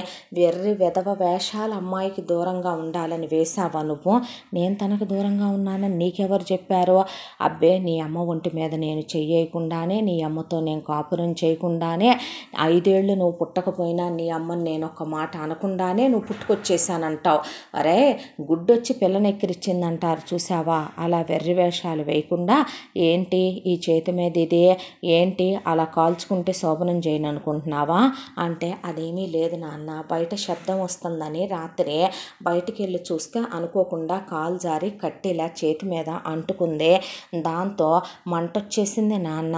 చేతికి మంటొస్తే మనసులో ఫీలింగ్స్ ఏమైనా పక్కనున్న పెళ్ళాన్ని చూసే ఇంకా ఎక్కడెక్కడో రావాలిగా పొగలు, మంటలు, సెగలు. ఏ బావా అన్నాక ఏమైందిరా నీకు అన్నారు మేనమావులు. నిజం చెప్తున్నాను, చేయి మంటగుందనే కలవలేదు. సరే అలాగైతే పద అని డాక్టర్ దగ్గర తీసుకెళ్ళి చేతికి కట్టేయించుకొచ్చి ఈరోజు రాత్రి అమ్మాయితో కలుస్తున్నావుగా. అయితే నాన్న ఏంటిది ఎంబారసింగా? సరేలే అలాగైతే పురుగుల మందు ఎత్తురవే, ఎంబారసింగ్ అంటే ఏంటో కనుక్కుందాం. ఏంటి నాన్న నువ్వు నన్ను ఎమోషనల్ బ్లాక్మెయిల్ ఒక్కటే చెప్తున్నాను రా, నువ్వు ఎప్పుడు అమ్మాయి ఒంటి మీద చెయ్యేసి ఎప్పుడు నువ్వు గర్భాధానం చేస్తే అప్పుడే వెళ్దు కానీ నువ్వు ఊరికే, లేదంటే నేను ఉద్యోగానికి వెళ్ళాలి నాన్న. పర్లేదురా ముండమోపు ఉద్యోగం మానేసి 50 ఎకరాల పొలం ఉంది, వ్యవసాయం చేసుకుందు కానీ బ్యాంకులో ఒక 15 కోట్ల దాకా డబ్బులున్నాయి. మనకేమన్నా లేదా? పెద్ద మండవాలోగిలు కొంపు ఉంది. ఏ బావా? అంతేగా బావా అన్నారు వాళ్ళు కూడా. పొలాలు కూడా బాగా రేట్లు పెరిగినాయి, కోళ్ళు వచ్చిన వేళ విశేషం. ఏ బాధ లేదు నాన్న అన్న తర్వాత, అది కాదు నాన్న, నేను చెప్పేది నువ్వు వింటున్నావుగా, ఇవాళే చేసుకో రేపే వెళ్దు కానీ 3 నిద్రలు అయిపోగానే నేనేమి నిన్నుండమంటలేదే అన్న తర్వాత ఆ రోజు రాత్రి మళ్ళీ గదిలోకి పంపాక ఆనంద్ దీపతో చెయ్యి బాగా మండిపోతోంది. బాధగా ఉందా అని ఆనందం దగ్గరికి తీసుకొని గుండెల మీద పడుకోబెట్టుకొని ముద్దు పెట్టి తలని విరింది. చెయ్యి తగ్గిందాక వద్దు, ఆ విషయం చెప్తే నా బాబు ఊరుకోడు, నానా రచ్చ రగడా చేస్తాడు, నువ్వైనా అర్థం చేసుకోవా? పర్లేదులే, నేను అడ్జస్ట్ చేస్తానులే మామయ్యకి అర్థమయ్యేలాగా. ఎలా అన్నాక ముందైతే బజ్జో అని పడుకున్నారు. లేచిన తర్వాత బయటికి వెళ్ళబోతుంటే, ఇలా చూసే నిన్న లేనిపోయిన డౌట్లు వచ్చినాయిరా అంటే, ఐఎమ్ సారీ, నిన్న అసలు చెప్పాలనుకోలేదు, కానీ ఫస్ట్ ఎయిడ్ బాక్స్ కోసం వెళ్ళానా, మామయ్య క్యాషువల్గా అడిగేపాటికి అనేస్తే అందరూ అలా గుమ్ముకూడతారని అనుకోలేదే అంది దీప. ఆమె అమాయకత్వానికి ఆనందపడాలా బాధపడాలా అర్థం కాలేదు ఆనంద్కి. ఆ తర్వాత ఇక తల్లో పూలు అలా నలక్కుండా అనేపాటికి, ఎందుకు నువ్వు నలపటం నువ్వు చెరపటం, ఆగు అని దీప ఆనంద్ని గట్టిగా 5-6 సార్లు హక్ చేసుకునేసరికి ఇక ఆ ముఖం మీద బొట్టు చెరిగిందే, దానికి తోడు బట్టలు నలిగిపోయాయి. ఇప్పుడు ఓకేనా అన్న తర్వాత తల్లో పూలు కొంచెం అలా లాగేసింది దారాలు. దాంతో ఆనంద్ని పడుకోబెట్టి అతని మీద పడుకొని పక్క మీద అటు ఇటు దొర్లితే పూలు నలిగిపోయినాయా, ముందు షర్టుతే అన్న తర్వాత ఆమె పెదాలకి లిప్స్టిక్ ఉంది, అది గ్లాసీ లిప్స్టిక్. అతనే బొగ్గల మీద నుదురు మీద మొహం మీద గుండెల మీద ముద్దు పెట్టి, ఇప్పుడు నమ్ముతారులే అని, నేను స్నానం చేసి ఫ్రెష్ అయ్యి వెళ్ళాలి లెక్క ప్రకారం, కానీ అలా వెళ్తే నమ్మరు కాబట్టి ఇలా వెళ్తున్నానని బయటికి వెళ్తే ముందు కోడల్ని చూసుకున్నాడు ముకుందరావు. అంటే వీడు సక్సెస్ అయ్యాడా అని అనుమానం వచ్చాక, అత్తయ్య కాఫీ అంటే, గాడిద బుద్ధుందా, ఇలాగైనా వచ్చేది, వెళ్ళి ఫ్రెష్. అయ్యో ఇంత మాత్రానికి ఎందుకమ్మా అంత మాట అంటాం, చిన్నపిల్ల అని మహాలక్ష్మి, నువ్వు స్నానం చేయనాన్న, నేను ఎత్తుకెళ్ళి కాఫీ ఇస్తానులే వాడికి. అలాగే అత్తమ్మ అన్న తర్వాత కాఫీ పెట్టుకొని ఆవిడ వెళ్తే ముకుందరావు వెళ్ళి మొత్తం టెస్ట్ చేసుకున్నాడు ఆనంద్ని. పడుకున్నట్టు నటించు, నమ్మరు, అలసిపోయినట్టు ఉండాలి అని చెప్పింది దీప. అయితే అప్పుడు ముద్దులు ఓకే, ఇక వీడి కొంచెం చొక్కా నలిగింది, దానికి తోడు పూలు నలిగినాయి, ఏ బావా జరిగినట్టేనంటారా, జరిగినట్టే ఉంది బావా, సరే అయితే ఓకేనేనగా, ఏమే అంటేను అమ్మాయి కూడా అయినట్టే ఉందిలే అనేపాటికి, సరే అలాగైతే ఆడంగులు కూడా యాక్సెప్ట్ చేస్తున్నారు కాబట్టి ఆమోద ముద్రేసి 3వ రోజు కూడా ఇక అలాగే నటించేసి, ఆ తర్వాత నేను వెళ్తున్నాను నాన్న అంటే, వెర్రి వేషాలు వెధవ వేషాలు పిచ్చి పిచ్చి వేషాలు వేస్తే అక్కడికి వెళ్ళిన తర్వాత ఏదో ఇక్కడ నాన్న ఇలా చెప్పాడు కదా, అక్కడికి వెళ్ళిన తర్వాత లైట్ అనే ఒక 2 ఏళ్ల మధ్య సిగరెట్టు, చేతిలో పెగ్గు మందు, దానికి తోడు ఏంటి డ్రగ్స్ బావా, ఆ డ్రగ్స్, దానికి తోడు అమ్మాయిలను తిరిగి అడ్డమైన వాటికి నువ్వు చెయ్యాలనుకున్న ఫోన్ నేను ఉంచలేదు కదరా అనేపాటికి ఏం చేశాడే అన్నారు మహాలక్ష్మిని. ఇంట్లో ఉన్న దాని ఫోటోలు వీడియోలు మొత్తం తగలెట్టేసి వీడి ఫోన్ కూడా అందులో వేసి తగలేసేసాడుగా అన్నయ్య అంది మహాలక్ష్మి. ల్యాప్టాప్ అది కూడా తగలెట్టేశాడు, కొత్తది కొన్నాడుగా అని చెప్పిన తర్వాత, ఓ అలాగా అన్నారు వాళ్ళు. మళ్ళీ వెర్రి వేషాలు వేద్దాం వెధవ వేషాలు వేద్దాం, ఫోన్ నెంబర్ నాకు నోటెడ్డేను అని అనుకున్నావు అనుకోరా, కొడుకుని చంపిన తండ్రి, అతి కిరాతకమైన పరిస్థితుల్లో కొడుకుని చంపక తండ్రికి తప్పలేదు అని హెడ్లైన్స్లో వేసి, కొడుకుని తండ్రి చంపగా విడోగా మిగిలిపోయి కడుపు కాల్చుకున్న తల్లి అని కింద మీ అమ్మ ఫోటో వేస్తారు అనేపాటి, చిచ్చి ఏం మాటలవి అంది మహాలక్ష్మి. అదేదో అక్కడ వాడికి చెప్పు అన్నాడు ముకుందరావు. ఆ తర్వాత, ఒరే అమ్మాయితో బాగుండరా అంటే, ఏంటమ్మా ఇది, ఎందుకు బాగుండను నేను, బాగానే ఉంటాడంట్లే అన్న తర్వాత, సరేనని గృహప్రవేశ మహోత్సవ ఆహ్వానం, చాలా గ్రాండ్గా గృహప్రవేశం చేయించి కొడుకుని కోడల్ని సిటీలో ఉన్న ఇంట్లో గృహప్రవేశం అయ్యాక 3 నిద్రలు చేశాక మళ్ళీ కొడుక్కి 100 సార్లు జాగ్రత్తలు చెప్పి వీళ్ళు, మేనల్లుడికి జాగ్రత్తలు చెప్పి వాళ్ళు వెళ్ళిపోయారు. ఆ తర్వాత అమ్మ బాబో ఇంత పెద్ద ఇల్లే అనేసింది దీప. ఏం నచ్చలేదా, నేను ఇంతకుముందు ఎప్పుడో కొన్నప్పుడు చూసా, మళ్ళీ ఇప్పుడు చూడటమే అన్నాడు ఆనందం. అవునా అన్నాక వెంటనే కార్ షోరూమ్ వాళ్ళు వచ్చి, సార్ కీస్ అంటే ఏంటి అంటే, మీ నాన్నగారు మీకోసం కారు గిఫ్ట్ చేశారండి అని ఆడి కారు ఇస్తే, ఏరా వచ్చిందా కారు అని ముకుందరావు ఫోన్ చేస్తే, థ్యాంక్స్ నాన్న అంటే, నీ మొహం చూసి కాదులే అమ్మాయిని తీసుకుని ఆఫీస్కి వెళ్ళాలిగా, ఇంతకుముందు నా కారు ఏం చేయను, అడుక్కు తిను, ఆ కారు ఉంటే ఉందలే, అమ్మాయి ఎప్పుడన్నా సరదాగా బయటికి వెళ్ళాలంటే ఉంటుంది, ఉంచి ఈ కారులో మీ ఇద్దరు వెళ్ళిరండి, సరేనా, అమ్మాయి కూడా ఈ ఊరికి ట్రాన్స్ఫర్ పెట్టించుకుందంట ఉద్యోగం, నిజమా అంటే, ఏం చేస్తున్నావురా పెళ్ళాంతో నువ్వు, కాపురమా కాదా, చిచ్చి కాదు నాన్న, ఆ మాట అడిగే టైం లేక సరేలే అన్నాడు ముకుందరావు. ఆ తర్వాత ఇక్కడికి ట్రాన్స్ఫర్ చేయించుకున్నావా దీప, మరి ఏం చేయను అంది. అన్న తర్వాత ఇక వీళ్ళు అలా ఉండగా వెంటనే హనీమూన్కి టికెట్లు వచ్చినాయి. హనీమూన్కి టికెట్లు రావటం ఏంటని ఆనందకు అర్థం కాలే. వెళ్ళండిరా నెల అన్నాడు ముకుందరావు. అన్నాక దీపం తీసుకొని ఆనంద్ హనీమూన్కి వెళ్ళాడు. అక్కడికి వెళ్ళాక ఏం చేయాలో, భార్యను ఎలా అవాయిడ్ చేయాలో అర్థం కాలేదో.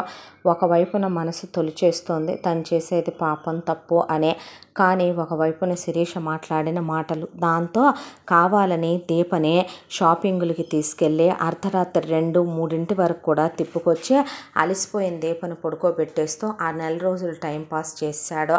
ఎలా గడిచిపోయిందో కూడా తెలియలేదు కదా కాలం. అన్న తర్వాత తిరిగి ఇంటికి వచ్చారు. ఇంటికి వచ్చిన తర్వాత ఆఫీస్కి బయలుదేరుతున్న ఆనందం చూసి, వెళుతున్నావా ఆఫీస్కి, అదేంటి నీకు లేదా ఆఫీసు, ఉంది అంటే, వెళ్తున్నావా అని, మరి వెళ్ళాలిగా అన్నాడు ఆనంద్. అవును వెళ్ళాలిగా అని సర్లే అనేసింది దీప. ఆ తర్వాత 1 వీక్ అలా అయిపోయింది. అయిపోయిన తర్వాత వీకెండ్ వచ్చింది. ఇల్లంతా డెకరేట్ చేసి ఉంచింది దీప. తెల్లటి చీర కట్టుకొని రెడీగా ఉంది. ఆనంద్కి పై ప్రాణాలు పైనే పోయి గుండె ఆగిపోయింది. పెళ్ళాన్ని ఏమని చెప్పి అవాయిడ్ చేయగలడో, ఒకవైపున తమాయించుకోలేని కోరికలు, ఏం చేయాలో అర్థం కాక గుండెంతా పట్టేస్తున్నట్టుగా అనిపించింది. దానికి తోడు వచ్చి రాగానే పెళ్ళాం తలుపు తీగానే బుగ్గ మీద ముద్దు పెట్టి ఐ లవ్ యూ అని హక్ చేసుకుంది. ఆ తర్వాత చేయి పట్టి తీసుకొచ్చి కేక్ కట్ చేసి నోట్లో పెడితే, ఏమైంది, మన పెళ్ళయిన తర్వాత కరెక్ట్గా ఇప్పటికి 2 months అయింది అని చెప్పింది. చెప్పిన తర్వాత ఓ అన్నాక, లాస్ట్ టైం మనం హనీమూన్లో సెలబ్రేట్ చేసుకున్నాం కదా, ఫస్ట్ మంత్ యానివర్సరీ, అవునవును చేసుకున్నాంగా అన్నాడు. అన్న తర్వాత ఏంటి ఈరోజు స్పెషల్, ఏంటి నీ చేయి తగ్గిపోయింది కదా అనేసరికి, అవును తగ్గిపోయింది కదా అన్నాడు. అని ఆ తర్వాత ఇక గదిలోకి వెళితే గట్టిగా కౌగిలించుకుంది. కౌగిలించుకుంటే, అంటే ఈరోజు వద్దులే, ఎందుకు అందే. ఈరోజు వద్దులే అంటే, ఎందుకంటే అది కాదు ప్రికాషన్, నువ్వు అన్నీ పెట్టావు కానీ ప్రికాషన్ పెట్టలేదు కదా, పెట్టలేదు అంటే, వెంటనే పిల్లలు వద్దు అనుకుంటున్నాను, అందుకని ప్రికాషన్ నువ్వు ఫాలో అవ్వలేదు కదా, ప్రికాషన్ ఏమీ తీసుకోలేదు కదా అన్న మాటకే అయ్యో అన్న తర్వాత, పోనీ రేపు అనేసింది దీప. అయిపోయింది నా పని అనుకున్నాడు. అనుకున్న తర్వాత ఇక తెల్లాడి ఎలాగైనా సరే కలవాలని ఆ రోజంతా రెడీగానే ఉంది దీప. దాంతో వెళ్ళి బయటికి వెళ్ళొస్తాను, అదే తీసుకొని వస్తాను కావలసినవి బర్త్ కంట్రోల్కి అని వెళ్ళిన వాడు వెళ్ళినట్టు కావాలనే చేతిని ఒక గోడకేసి గీసేసుకొని కావాలనే కింద పడి దెబ్బలు తగిలించుకొని వచ్చాడు. వామ్మో వాయ్యో ఏమైందని దీప హడలిపోయింది. హడలిపోతే, అంటే బండి మీద నుంచి స్కిడ్ అయి కింద పడ్డాను, బాగా హ్యాండ్ పెయిన్ వస్తుంది, తలకి దెబ్బ తగిలింది అంటే, వద్దు అంటున్నా డాక్టర్ దగ్గరికి తీసుకెళ్తే డాక్టర్ 15 రోజులు రెస్ట్ చెప్పాడు. రెస్ట్ చెప్పిన తర్వాత ఇక ఆ 15 రోజులు తప్పించుకున్నాడు. తర్వాత ఇంకో 15 రోజులు చేయి నొప్పి, కాలు నొప్పి, తలనొప్పి అని 1 నెల గడుపుకొచ్చాడు. 3 నెలలు అయిపోయింది. అయిపోయిన తర్వాత ఇప్పుడు మొగుడికి పూర్తిగా తగ్గిపోయింది కదా అనే దాంతో ఇక మళ్ళీ ఈసారి సర్ప్రైజ్ అని చెప్పి ప్లాన్ చేసింది. సర్ప్రైజ్ అని చెప్పి ప్లాన్ చేసేసరికి ఆనంద్కి మళ్ళీ గుండె ఆగిపోయి టెన్షన్తో కాళ్ళు చేతులు ఆడట్లేదు. దాంతో ఏం చేయాలో అర్థం కాక, ప్రమోషన్ లిస్ట్లో ఉందిరా నా పేరు, ఒక్క 2 మంత్స్, ఆ తర్వాత మనం చాలా క్లోజ్ అవ్వచ్చు ప్లీజ్ అన్నాడు. సరేలే అలాగైతే అనేసింది దీప. ఆ తర్వాత 2 నెలలు కాస్త 3 నెలలు అయింది. 3 నెలలు అయిన తర్వాత ఈసారి చెప్పా పెట్టకుండా తనే రెడీ అయిపోయింది. తనే రెడీ అయిపోయిన తర్వాత ఆనంద్ని ఇక ఎలాగైనా సరే తన సొంతం చేసుకోవాలి అనే దాంతో, ఇక చాలా చాలా క్లోజ్ అయిపోవాలి అనే దాంతో ఆ రోజు ఆనంద్ వచ్చి రాగానే ప్రమోషన్ వచ్చిందా అని అడిగింది. నువ్వు చాలా హెల్ప్ చేసావుగా, వచ్చింది అన్నాడు. శాలరీ కూడా పెరిగి ఉంటుందిగా, అయితే అవును పెరిగింది అన్నాడు. ఇక సెలబ్రేట్ చేసింది, కేక్ కట్ చేసుకున్నారు, హ్యాపీగా ఫుడ్ ఎంజాయ్ చేశారు. ఆ తరువాత చాలా చాలా సరదాగా ఉన్నారు. ఆట పట్టించింది, ఆనంద్ బోర్లా పడితే మీద పడింది. ఇక చాలా హ్యాపీగా ఉన్నారు. ఆ రోజు క్లోజ్ అయిపోదాం మొగుడుతో అని అనుకుంటున్న టైంలోనే ఫోన్ వచ్చింది మహాలక్ష్మి దగ్గర నుంచి. ముకుందరావు తనకి చిన్న దెబ్బ గీసుకున్నా తట్టుకోలేడు. నాన్న కాలు జారి పడ్డాడురా అనే పాటికి ఫోన్ ఇవ్వు అని, ఒరే ఆనందు ఇక నేను వెళ్ళిపోతున్నాను రా, నిన్ను వదిలేసి ఈ ఆస్తి బాధ్యతలు మెమ్మ బాధ్యతలు అన్నీ నీవే, నేను పోయిన తర్వాత నువ్వు మంగళసూత్రాలు తీకే, ఆత్మగా కూడా ప్రశాంతంగా ఉండలేను, పసుపు కుంకాలు తీకే, చానోర్మే ఇంత చిన్న దెబ్బకే ఏమవుద్ది అని ఆవిడని బావలందరికీ కబురు పెట్టవే అంటే, ఎందుకు ఇప్పుడు వాళ్ళందరూ అంటే, వస్తున్నానమ్మా అని ఆనంద్ దీపం తీసుకొని బయలుదేరి వెళ్ళాడు. వెళ్ళిన తర్వాత అక్కడ 4 రోజులు 5 రోజులు కాస్త ముకుందరావు 1 నెల రోజులు చేసి పెట్టాడు. అయిపోయిన తర్వాత నాన్నకు తగ్గితే కులదేవత గుడికి వస్తానన్నానరా అంటే, సరేనమ్మా వెళదాం అన్నోడల్లా సడన్గా బయలుదేరేటప్పుడు ఆనంద్కి ఆఫీస్ నుంచి కాల్ వచ్చింది. వీడియో కాల్లో ఈరోజు ఇంపార్టెంట్ ప్రాజెక్ట్ గురించి డిస్కషన్ ఉందంటే, దీప నీకు డ్రైవింగ్ వచ్చుగా, జాగ్రత్తగా అమ్మ నాన్నని తీసుకొస్తావా, ఈలోపు నేను ఆఫీస్ పని ఫినిష్ చేసుకుంటాను అన్నాడు ఆనంద్. సరేనని దీప తీసుకెళ్ళింది మహాలక్ష్మి ముకుందరావుని. ఈలోపు ఆనంద్ కూర్చుని ఆఫీస్ వర్క్ చేసుకుంటున్నాడు. అయితే సేమ్ మళ్ళీ వెనకాల వంటగది వైపు ఎవరో గోడ దూకినట్టు శబ్దం అయ్యి వంటగది బ్యాక్ డోర్ తీసుకుని ఎవరో వస్తున్నట్టు శబ్దం అయింది. దాంతో ఒక్కసారిగా ల్యాప్టాప్ పక్కన పెట్టి లేచి నుంచున్నాడు ఆనంద్. చూస్తే శిరీష లంగావోణి వేసుకొని వచ్చింది. గట్టిగా ఆనంద్ని కౌగిలించుకున్నాక, నీ పెళ్ళంతో ఎలా ఉంటున్నావు బావా, నువ్వు ఎలా ఉండమని నా దగ్గర మాట తీసుకున్నావు ఆ రోజున, అలాగే ఉంటున్నాను, అయితే దాన్ని ముట్టుకోవట్లేదుగా నువ్వు అంటే, అదేమన్నా గొప్ప విషయమా ఏంటి ఇప్పుడు అన్న తర్వాత, బావా ఐ లవ్ యూ బావా, నువ్వంటే నాకు చాలా ఇష్టం బావా, అయితే ఏం చేద్దామే ఇప్పుడు అన్న తర్వాత బావా అని ముందుకెళ్ళి అతన్ని ముద్దు పెట్టుకోబోయింది. ఆనంద్ వెనక్కి తగ్గాడు. ఏంటి బావా అంటే, అప్పుడు నేను నీ బావను మాత్రమే, ఇప్పుడు నేను ఒక ఆవిడకి భర్తనే, అది మర్చిపోకో, నేను ఏ తప్పు అయితే చేస్తానో నా భార్య పరాయి మగాడితో అదే తప్పు చేస్తే నేను యాక్సెప్ట్ చేయగలిగిన వాడిని అయితేనే నీతో నేను ఆ తప్పు చెయ్యాలి. ఇప్పుడు నేను దీనికోసమే అనుకుంటే గనక ఒకానొక రోజున నువ్వు పెద్ద మనిషి అయ్యాక కూడా ఇక్కడే ఉన్నావే, నేను రమ్మన్నా రానని నో అని అనేదానివి కాదు, చాలాసార్లు నీతో ఫిజికల్ అయి ఉండేవాడిని, నేను చేసిన దానికే నేను నలిగిపోతున్నాను, ఇంకా ఇవన్నీ వద్దు సిరి, వదిలేసే, నీ లైఫ్ ఏదో నువ్వు చూసుకోవచ్చు కదా అంటే, ఏంటి బావా అంటే, నీకు ఓ లైఫ్ ఉంటుంది అంటున్నాను, నాన్న ఆల్రెడీ సంబంధాలు చూస్తున్నాడు, నేనే చేసుకోనని చెప్పాను, నాన్న చూడు ఎలా కొట్టాడో, చావు బాధేశాడు అంటే, ఏది అన్నాడు. లోపలున్నాయిలే బావా దెబ్బలు, అవి శరీరం లోపల తగిలిన దెబ్బలు అందే. అన్న తర్వాత సర్లే అలాగైతే ఏంటొచ్చావు అంటే, నిన్ను చూడాలనిపించింది, నిన్ను చూడండి ఉండలేననిపించింది, చచ్చిపోతానేమో అనిపించింది, అందుకే వచ్చాను బావా లాస్ట్ టైము అంటే, అదేంటి అప్పగింతలు పెడుతున్నావు అన్నాడు. అంటే, మా నాన్న అమ్మ వచ్చారంటే గొడవ అయిపోద్ది, దీప చూసిందంటే బాగోదు, ఎలా వచ్చావో అలా వెళ్ళవే అన్న తర్వాత, ఒక్కసారి బావా అత్తయ్య మామయ్య రావటాన్ని, పెళ్ళాం రావటానికి లేట్ అవుతుంది కదా, మన ప్రేమను గుర్తు చేసుకో, నన్ను గుర్తు చేసుకో అని క్లోజ్ అయ్యి ఆనందని మనం కలుద్దాంగా, ఒక్కసారి నాకు ఆనందాన్ని ఇవ్వవా నువ్వు అంటే, పిచ్చి పట్టిందా నీకని శిరీషని ఒక్క తోపు తోసి ఒక్కటేశాడు ఆనందం. ఇదే కావాలనుకుంటే గనక రోజు నీకన్నా 100 రెట్ల అందంగా చదువుకొని సంస్కారం సంస్కారం ఉన్న నా పెళ్ళాం నా పక్కనే ఉంటుందే, తనతోనే నేను దూరంగా ఉంటున్నానంటే నీతో ఎలా చేస్తాననుకున్నావు ఇలాంటి పనులు అంటూ ఉండగా, ఏ బావా నేను నీకేం కానా అని మాట్లాడుతూ ఓని, బ్లౌజు, ఇన్నర్సు, లంగా అన్నీ తీసేసి ఎదురుగా నగ్నంగా నిలబడింది శిరీష.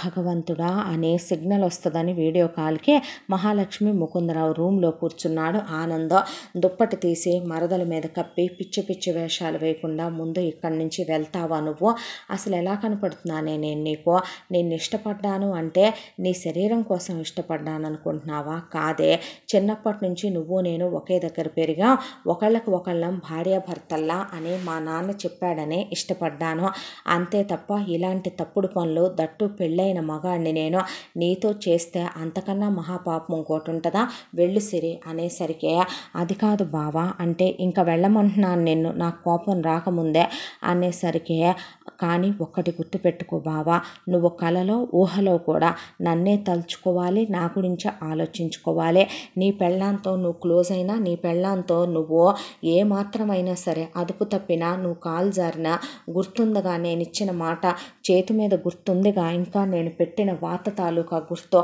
అది మర్చిపోకు బావా, గుర్తుపెట్టుకో, నా శవాన్ని నువ్వు చూస్తావని గుర్తుపెట్టుకో, మళ్ళీ చెప్తున్నా, నువ్వు కాకుండా వేరే మగాడు నన్ను తాకినా, వేరే మగాడు నన్ను ముట్టుకున్నా, ఇక్కడే ఉన్నటువంటి గ్రామదేవత మీద ప్రమాణం చేసి చెప్తున్నాను, గుప్పెడు మట్టి చేత పట్టుకొని పసుపు కుంకాల సాక్షిగా చెప్తున్నాను, నా కాళ్ళు చేతులు పడిపోవాలి బావా, నేను పూర్తిగా పర్మనెంట్గా మంచం పాలైపోవాలి, నేను ఒకటే గుర్తుపెట్టుకో, ఆ తర్వాత నువ్వు సప్తమహా నరకాలు అనుభవించి సావాలి, నేను ట్రీట్మెంట్లకు కూడా ఇది కాకుండా మహమ్మారి నన్ను మింగేస్తుంది, నిన్ను నేను కాదనుకుంటే నువ్వు చేసిన ఏం జరుగుద్దో నువ్వే చూస్తావు బావా అనేసి వచ్చిన దారినే గోడ దూకి వెళ్ళిపోయింది శిరీష.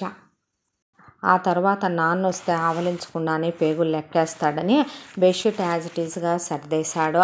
అయిపోయిన తర్వాత వాళ్ళ ఇంటికి తిరిగొచ్చాక అవి ఇవి వండించాలి, అవి ఇవి తీసుకెళ్దురుగానని మరొక వారం 10 రోజులు మహాలక్ష్మి లేట్ చేసి అప్పుడు మొత్తానికి ఇంటికి పంపించింది ఆనందని, దీపనే.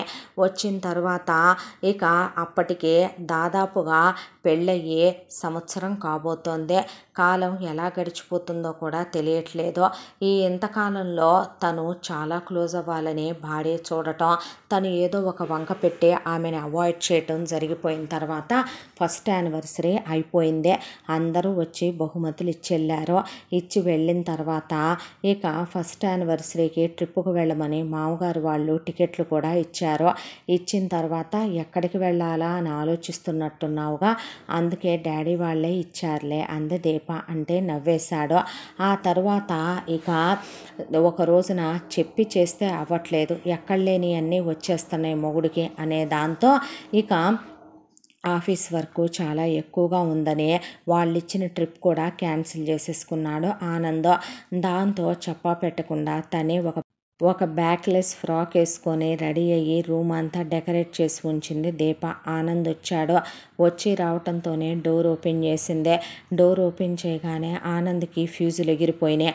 ఆనందని తీసుకొచ్చి కేక్ కట్ చేసి నోట్లో పెట్టి అతను బుగ్గలకు రాసి ఆ బుగ్గల మీద ఉన్న కేక్ని తన పెదవులతో అలా తాకుతూ నాలుకతో దాన్ని లోపలికి తీసుకుంటూ అతని పెదవుల మీద గాఢంగా ముద్దు పెట్టింది. అతని జుట్టులోకి చేతులు పోనిచ్చి అక్కడి నుంచి ల్యాప్టాప్ బ్యాగ్ని సోఫాలో విసిరేసి అతని బెడ్రూమ్లోకి తీసుకెళ్తే స్నానం చేసి ఫ్రెష్ అవ్వాలి అన్నాడు. ఏం అక్కర్లేదులే అని షర్ట్ బటన్లన్నీ తీసింది. ఒకవైపున బర్త్ కంట్రోల్ ప్యాకెట్స్, మరొక వైపున రూమ్ ఫ్రెషనర్తో, ఒకవైపున దేవతల ఎదురుగా పెళ్ళాం. ఎలా కాదనాలో ఏంటో అర్థం కాలేదో.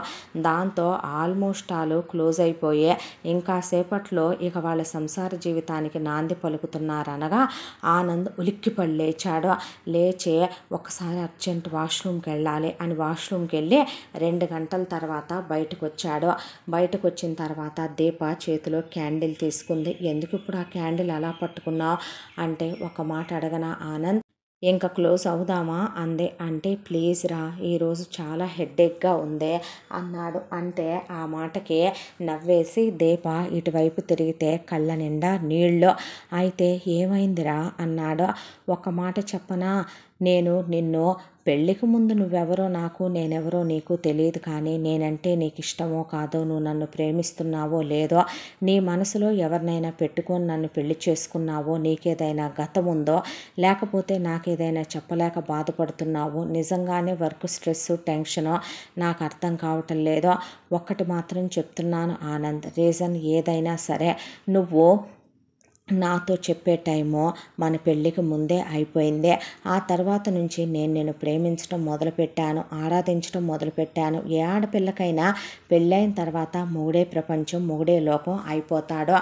భార్యగా కేవలం నువ్వు నన్ను సెక్స్ కోసమే పెళ్లి చేసుకున్నావా అని నువ్వు అనొచ్చు, కానీ భార్యాభర్తల ప్రేమ ఒక పీక్ స్టేజ్కి వెళ్ళినప్పుడు ఒకళ్ళతో ఒకళ్ళు తెలియపరచుకోవటానికే కదా ఇవన్నీ బంధాలు అనుబంధాలు అనేవి పెట్టేదే.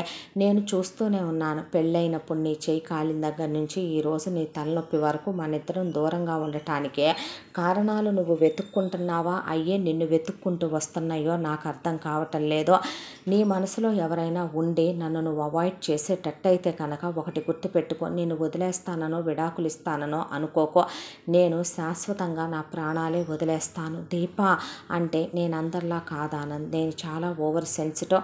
నీ విషయంలో నేను పొసెసివ్వే, నేను ఓపెన్గానే చెప్తున్నా. నా మొగుడు నాకే సొంతం అవ్వాలి అనుకునే టైప్, నా మొగుడు నా వాడే అయి ఉండాలి అనుకునే టైప్ నేను ఉద్యోగానికి వెళుతున్నాను, నాకు వర్క్ స్ట్రెస్ ఉంటుంది, కానీ నీ మీద నేను ఎప్పుడూ చూపించలేదు అదే. నాకు నీతో చాలా ప్రేమగా ఉండాలని ఉంది, అది నా స్వార్థం కాదు కదూ అనేసిన తర్వాత, అది కాదురా నిజంగా చెప్తున్నాను, ఇది కోయిన్సిడెన్స్గానే జరుగుతుందే.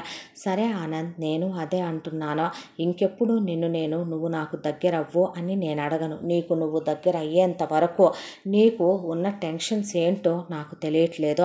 ఒకవేళ ఏదైనా హెల్త్ ఇష్యూస్, ఒకవేళ ఏదైనా మెంటల్ ఇష్యూస్ అయితే కనుక మనం సైకియాట్రిస్ట్ దగ్గరకో సెక్సాలజిస్ట్ దగ్గరకో వెళదామన్నా తప్పు పట్టుకునే అమ్మాయిని కాదు నేను. కానీ ఒకటి గుర్తుపెట్టుకో, ఏదైనా సరే మన ప్రాబ్లమ్స్ మనమే క్లియర్ చేసుకోవాలి, ఎవరో వచ్చి అయితే క్లియర్ చేయరు. తలనొప్పి అన్నావుగా పడుకో అని పడుకుండిపోయింది. ఆ తర్వాత సంవత్సర కాలం ఇద్దరి మధ్య దూరం. ఈ ఇన్నాళ్లలో ఒక్కరోజు కూడా నువ్వు నా మీద ఎందుకు చెయ్యవని కానీ, ఎందుకు నాతో కాపురం చేయవని కానీ అడిగెరుగదు దీప. కనీసం తన అమ్మ నాన్నలకు కానీ మా అమ్మ నాన్నలకు కానీ ఒక్కరోజు కూడా చెప్పారు కదూ దీప. అలాంటి అమ్మాయిని నేను నిజంగానే బాధ పెడుతున్నానా? ఇంకో వారంలో సెకండ్ యానివర్సరీ రాబోతోంది. ఇంకా తన భార్యని తను దూరంగా ఉంచటం కరెక్ట్ కాదు. అసలు తనేం తప్పు చేసిందని తనకు తను శిక్ష విధించటానికే ముందు శిరీష్ ఎక్కడుందో కనుక్కోవాలి. వెళ్ళి తన్నే పెళ్లి చేసుకోమని పిచ్చి పిచ్చి వేషాలు వేయొద్దని, తన లైఫ్ తను చూసుకోమని చెప్పాలి. ఒకవేళ అసహ్యించుకుంటే అసహ్యించుకుంటుంది, అదైనా భరించగలడు. కానీ మూడు ముళ్ళేసి ఏ పాపం పుణ్యం ఎరుగని దీప తనే ప్రపంచం అనుకొని బ్రతుకుతుంది. తనకి హెల్త్ బాగోపోతే తల్లడిల్లిపోయి పక్కనే ఉండి తల్లిలా చూసుకుందే. తన అమ్మ నాన్నల్ని సొంత కూతుర్లా ఆదరిస్తుంది, తనకు వర్క్లో సపోర్ట్ చేస్తుంది, ఇల్లు నీట్గా ఉంచుద్దే, తనతో చాలా రొమాంటిక్ లైఫ్ని ఎక్స్పెక్ట్ చేస్తుంది. అమ్మాయిలందరికీ ఎక్స్పెక్టేషన్స్ ఉంటున్నాయి ఇప్పుడు, ఒకనాటి పాతకాలం లాంటి అమ్మాయిలు కాదు.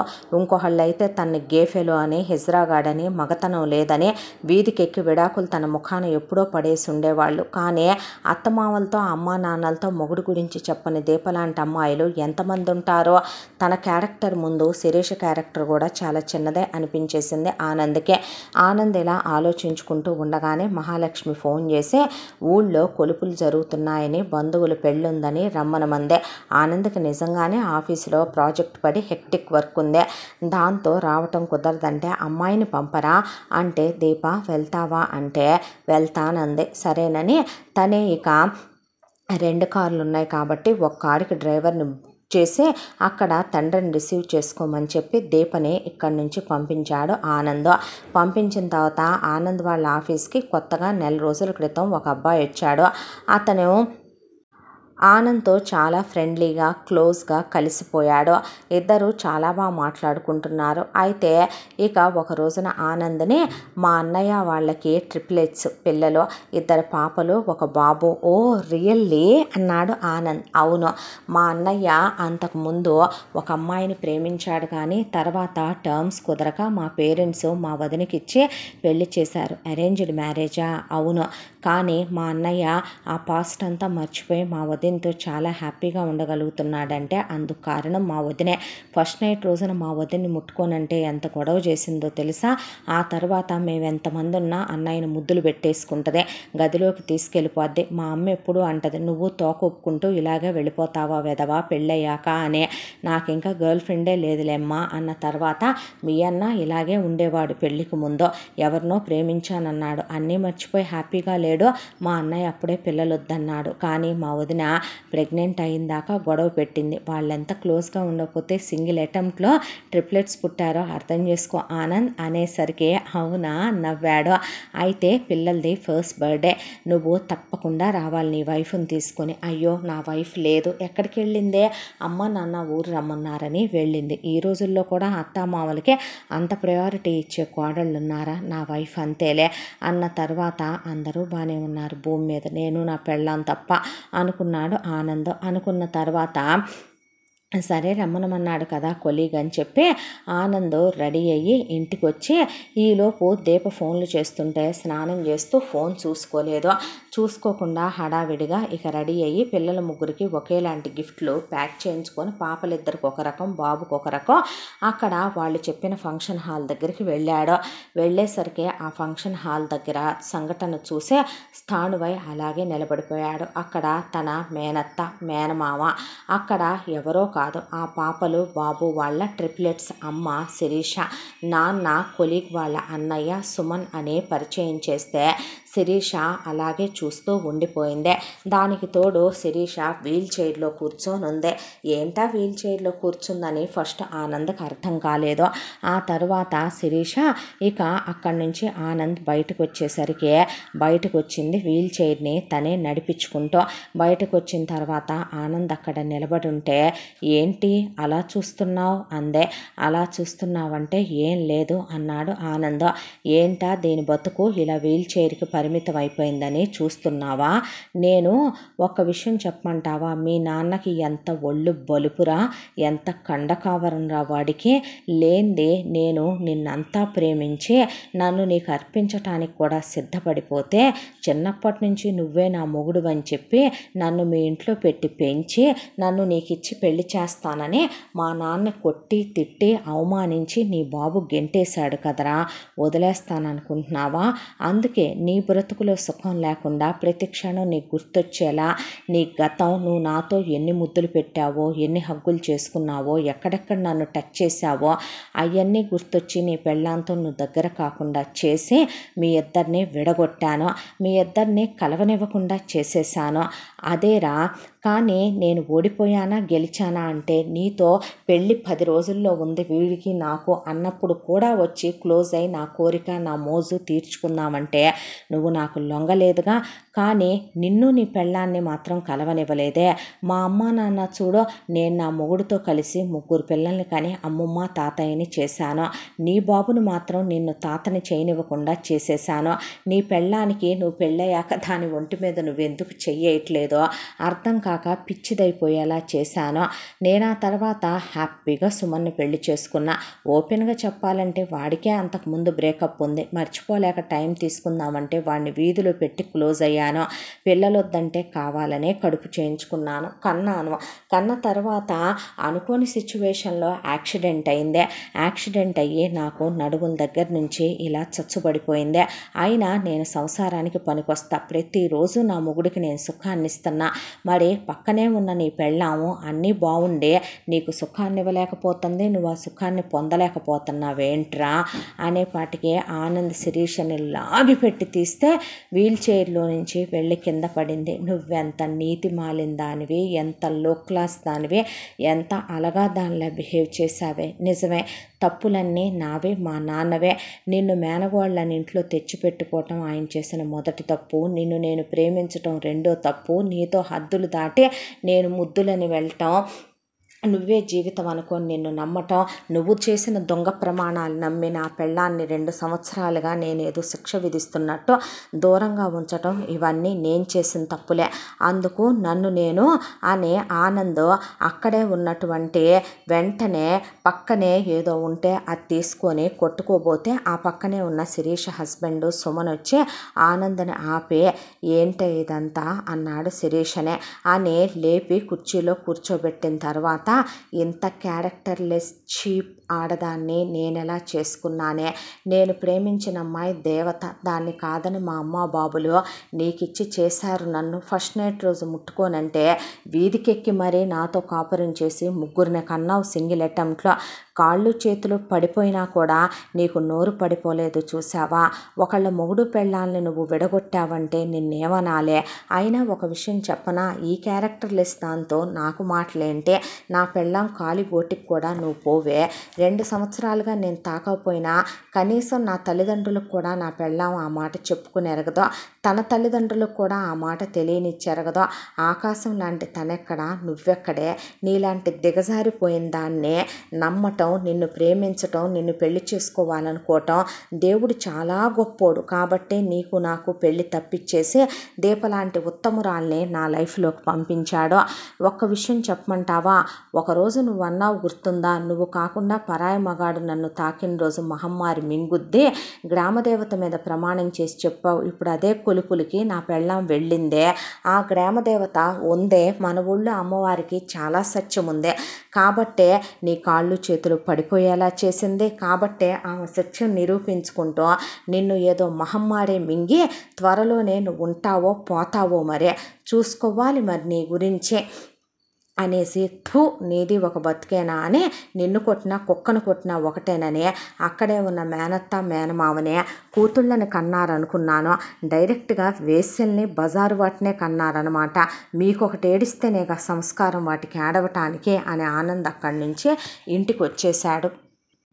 ఇంటికి అలా వచ్చాడో లేదో ఈలోపు ఆనంద్కి మహాలక్ష్మి ఫోన్ చేసి, కోడలు బావిలో దూకేసిందయ్యా, చాలాసేపు అయింది మేము చూసుకోక, నీళ్లు మింగేసిందంట, తీసుకెళ్ళి హాస్పిటల్లో పెట్టి ఐసీయూలో చేర్చాం అనేసరికి పడుగున ఆనంద్ అక్కడికి వెళ్ళేసరికి అందరూ అక్కడ గుమ్ముగూడి ఉన్నారు. ఏమైందిరా, నువ్వు అమ్మాయిని ఇప్పుడుదా ముట్టుకోలేదా అని ముకుందరావు అంటంటే, నువ్వు ఆగు నాన్న ముందో అంటే మహాలక్ష్మి ఒక ఉత్తరం ఫోటో చేతిలో పెట్టింది. ఆ ఫోటోలో ఆనంద్కి శిరీష బుగ్గ మీద ముద్దు పెడుతుంది. అన్నీ తగలెట్టానన్నావుగా నాన్న, ఇదెక్కడి నుంచి వచ్చింది అన్నాడు ఆనంద్. అంటే అది ఎలాగో మిస్ అయినట్టుందిరా అన్నాడు ముకుందరావు. అన్న తర్వాత, ఎందుకు నాన్న పెద్దవాళ్ళందరూ కలిసి పిల్లల జీవితాలని ఇలా నాశనం చేస్తారు, నీకు నీ చెల్లెలతో బంధాలు బంధుత్వాలు పంచుకోవాలని ఉంటే నువ్వు నీ చెల్లెల కూతుర్ని తెచ్చి ఆస్తులో సగం ఇచ్చి ఎవడో ఒకడికి ఇచ్చి చేయాల్సిందే. చిన్నప్పటి నుంచి నువ్వే ప్రేమల్ని పెంచే, అమ్మా నాన్నలంటే నేను అమ్మలా ఉంటారు, ఇక అన్నా చెల్లెళ్ళంటే అత్త నేనులా ఉంటారని చెప్పి దాన్ని నన్ను క్లోజ్ చేసి తర్వాత నువ్వు నీ బావమరిది పోట్లాడుకొని మమ్మల్ని విడగొట్టేసే, అది ఏం చేసిందో తెలుసా మా జీవితాల్లో, ఇలా నా ఫస్ట్ నైట్ రోజు వచ్చింది, ఇదిగో ఇలా వాత పెట్టిందే, ఆ తర్వాత మమ్మల్ని ఇలా దూరం చేసేసిందే. నీకేం తెలుసు, నిన్న నేను బర్త్డేకి పిలిచాడని నా కొలీగ్ వెళితే నీ చెల్లెలు కూతురు ఒకరిని పెళ్లి చేసుకొని ఒకే కాన్పులో 3 కని హ్యాపీగానే ఉండి, నీ బాబు నా బాబునా అన్న మాటలకి నీ బాబు మీద పగ తీర్చుకోలేక నీకేశాను శిక్ష, వాడిని తాతను కానివ్వకుండా చేశాను, వాడి వంశం నిర్వంశం చేయాలనుకున్నాను, చేసేసాను. నన్ను ప్రేమించి నాతో కులికి ఇంకో దాన్ని పెళ్లి చేసుకొని దాని ఒంటి మీద చేయేస్తే చూస్తా ఊరుకుంటాననుకుంటున్నావా అని పెట్రేక్పై మాట్లాడితే, కాళ్ళు చేతులు పడిపోయి మహమ్మారి మింగేయాలంద నాన్న ఒకరోజు. దాన్ని ఏ మహమ్మారి మింగిందో నాకు తెలియదు కానీ కుక్కను కొట్టినా దాన్ని కొట్టినా ఒకటేనని అనుకుని కూడా తమాయించుకోలేక ఒక్కటి పీకి వచ్చాను నాన్న అని చెప్పి, దయచేసి పిల్లల జీవితాల్లో పెద్దలు ఎవరూ కూడా చీకట్లు నింపొద్దు. మీరు మాట మీద ఉండలేనప్పుడు రేపొద్దున ఏదో ఒక రోజుకి విభేదాలు వస్తాయి అన్నప్పుడు మా బతుకుల్లో మాకు సరిపడా టెన్షన్లు ఉంటున్నాయి, ప్రేమలని, బ్రేకప్లని, ఎదవ తలకాయ నొప్పులని. దానికి తోడు మళ్ళీ మీరు అడ్డమైనవి తీసుకొచ్చి మా నెత్తిన రుద్దకండి. అసలు ఏమైందమ్మా, ఈ పిచ్చిది ఎందుకు బావిలో దూకింది అని అడిగాడు ఆనంద్. అడిగితే ఆ ఉత్తరం ఓపెన్ చేశాడు. ఓపెన్ చేస్తే, ఆనంద్, నేను అంటే నీకు ఇష్టం లేనప్పుడు నన్ను ఎందుకు పెళ్లి చేసుకున్నావు? నువ్వు ఆల్రెడీ మీ మరదల్ని ప్రేమించినప్పుడు నీ లైఫ్లో మీ మరదలు ఉండే కదూ, నువ్వు నన్ను దూరం పెట్టావు అంటే నువ్వు నన్ను మోసం చేశావా అని అడగాలనుందే. కానీ నేను నిన్ను అంత ప్రేమించేశాను కదా, నిన్ను వదిలి నేను దూరంగా ఉండలేను. కాబట్టి అలాగని మీ ఇద్దరిని నేను బతికుండగా కలపను లేను. అందుకే నాకు నేనే వెళ్ళిపోతున్నాను. కానీ నేను నీ నుంచి మాత్రం ఇది ఎక్స్పెక్ట్ చేయలేదు ఆనంద్. నువ్వు నాతో చాలా జెన్యూన్గా నమ్మకంగా ఉంటావనుకున్నాను. ఎందుకు మన ఇద్దరి మధ్య నువ్వు ఎంత పెద్ద విషయాన్ని దాచేశావో అని దీప వంటావిడ మంగమ్మ చెప్పిందే. నువ్వు నీ మరదల్ని ప్రేమించావని, చిన్నప్పటి నుంచి చాలా క్లోజ్గా ఉండేవాడివని, ఇప్పుడు నీతో బాగుంటున్నాడా అమ్మ అని, చాలా ఫోటోలు కూడా తీసుకున్నారమ్మా అని. స్టోర్ రూమ్ మొత్తం వెతికితే ఈ ఒక్క ఫోటో దొరికిందే. నీ మరదలు నీకు ముద్దు పెట్టేంత క్లోజ్గా మీ ఇద్దరు ఉన్నప్పుడు ఎందుకురా నన్ను పెళ్లి చేసుకుని దూరం పెట్టి ఇన్నాళ్లుగా నాతో ప్రేమ నాటకం ఆడావా? నాకెందుకు శిక్ష విధించావు ఆనంద్ అని రాసి ఉండేపాటికి ముందు స్వీట్ షాపులు ఏమన్నా గొడ్డుపోయినాయి అనే నువ్వు మంగమ్మని పిలిపించి వండించావా? వండించినప్పుడు నువ్వు పక్కనే సావకుండా దానికి నీ కోడలికి మధ్యలో స్పేస్ వచ్చేలా చేసావా? అది కాదురా. ఇప్పుడు ఏం చేయబోతున్నావు? మీ అత్త మామల్ని పిలిచి కాళ్ళు పట్టుకొని క్షమాపణ చెబుదాం, నిజం చెప్పి అనుకుంటున్నావురా అనేపాటికి ఒక పని చేయండి అమ్మా, మీడియాని పిలిపించే పేపర్లో వేయించే, ఇంకా ఎక్కడైనా మిస్ అయితే కనుక ఫ్లాష్ న్యూస్ వేయించి అన్ని న్యూస్ ఛానళ్లలో చెప్పండి అమ్మా అంటే. ఏంట్రా అన్నాడు ముకుందరావు. నాన్న, చెల్లెల మీద ప్రేమ ఉంటే చెల్లెలకు 1 ఎకరం ఎక్కువ పొలం పెట్టాలి, ఒక 10 కాసులు బంగారం ఎక్కువ పెట్టాలి. నేను నీకు ఒక్కగానొక్క కొడుకునే కదా. నా జీవితం మీద ఒక వయసుకు వచ్చిన తర్వాత నిర్ణయాలు తీసుకునే హక్కు అర్హతలు నాకున్నప్పుడు, నాకు జన్మనిచ్చాను కదా అనే హక్కుతో అడ్డమైన నిర్ణయాలు తీసుకోవటానికి నువ్వెవరవని నేను అడిగితే నువ్వేం సమాధానం చెప్తావు? ఏం మాటలు రావే. కానీ నువ్వు తీసుకున్న నిర్ణయానికి పనిష్మెంట్ నా జీవితం కదా నాన్న. నా జీవితంలో 2 ఏళ్ళు నువ్వు వెనక్కి తీసుకొచ్చిస్తావా? నువ్వేమైనా నీ మేనగోడల్ని వెళ్ళి మారుస్తావా? నీ మేనగోడల్ని తీసుకొచ్చి పెంచగలిగావే కానీ నీ మేనగోడల క్యారెక్టర్ని ఎందుకు నాన్న నువ్వు అసెస్ చేయలేకపోయావు? నీ వరకు నీ మాటకి ఎవరు అడ్డు చెప్పకుండా ఉంటే అందరూ గొప్పోళ్ళు మంచోళ్ళు అనుకుంటున్నావా? ఇంత దాంట్లో కూడా అమ్మని నిన్ను ఎందుకు క్షమిస్తున్నానో తెలుసా? దీప లాంటి గొప్ప అమ్మాయిని కూడా నువ్వే తీసుకొచ్చి నా పెళ్ళాన్ని చేసావు కాబట్టి దయచేసి ఇకనైనా నా బతుకు నన్ను బతకనివ్వండి నాన్న ప్రశాంతంగా అనేశాడు ఆనంద్. అవుట్ ఆఫ్ డేంజర్ స్పృహలోకి వచ్చింది అన్నాక అందరూ లోపలికి రావద్దు, నేను తనతో మాట్లాడుకోవాలని ఆనంద్ లోపలికి వెళ్ళి దీప పెదవుల మీద గట్టిగా అరగంట సేపు ముద్దు పెట్టాడు. ఏంట్రా ఇదంతా? ఇప్పుడైనా నమ్మకం కలిగిందా నా మీద? ఏంటి పిచ్చి మాటలు నువ్వు? ఈ ఫోటో అంటే మంగమ్మ చెప్పిన మాటలు నమ్ముతావన్నమాట. ఈ ఫోటో చూస్తే అది నిజమేని అనుకుంటావన్నమాట. నీకో విషయం చెప్పనా?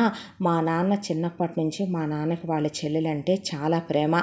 3 ఆడపిల్లలతో సతమతం అయిపోతుందని మా నాన్న ఒక మంచి ఇంటెన్షన్తోనే మరదల్ని కూతురు అనుకొని తీసుకొచ్చి ఇంట్లో పెట్టి పెంచాడు.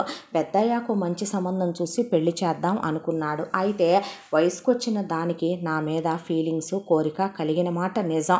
అలాగని నేనెప్పుడు దాన్ని నా ఉద్దేశంతో చూడలేదు. నాన్న ప్రతి వ్రతానికి, ప్రతి అకేషన్కి ఇంట్లో ఫోటోలు తీస్తాడని తెలుసు కదా. అలాగే ఆ రోజు కూడా తీస్తుంటే కావాలని అదే నా మీద పడి నన్ను ముద్దు పెట్టుకుందే. ఆ తర్వాత నేను దాన్ని తోసేసి చెంప మీద ఒక్కటేశాను.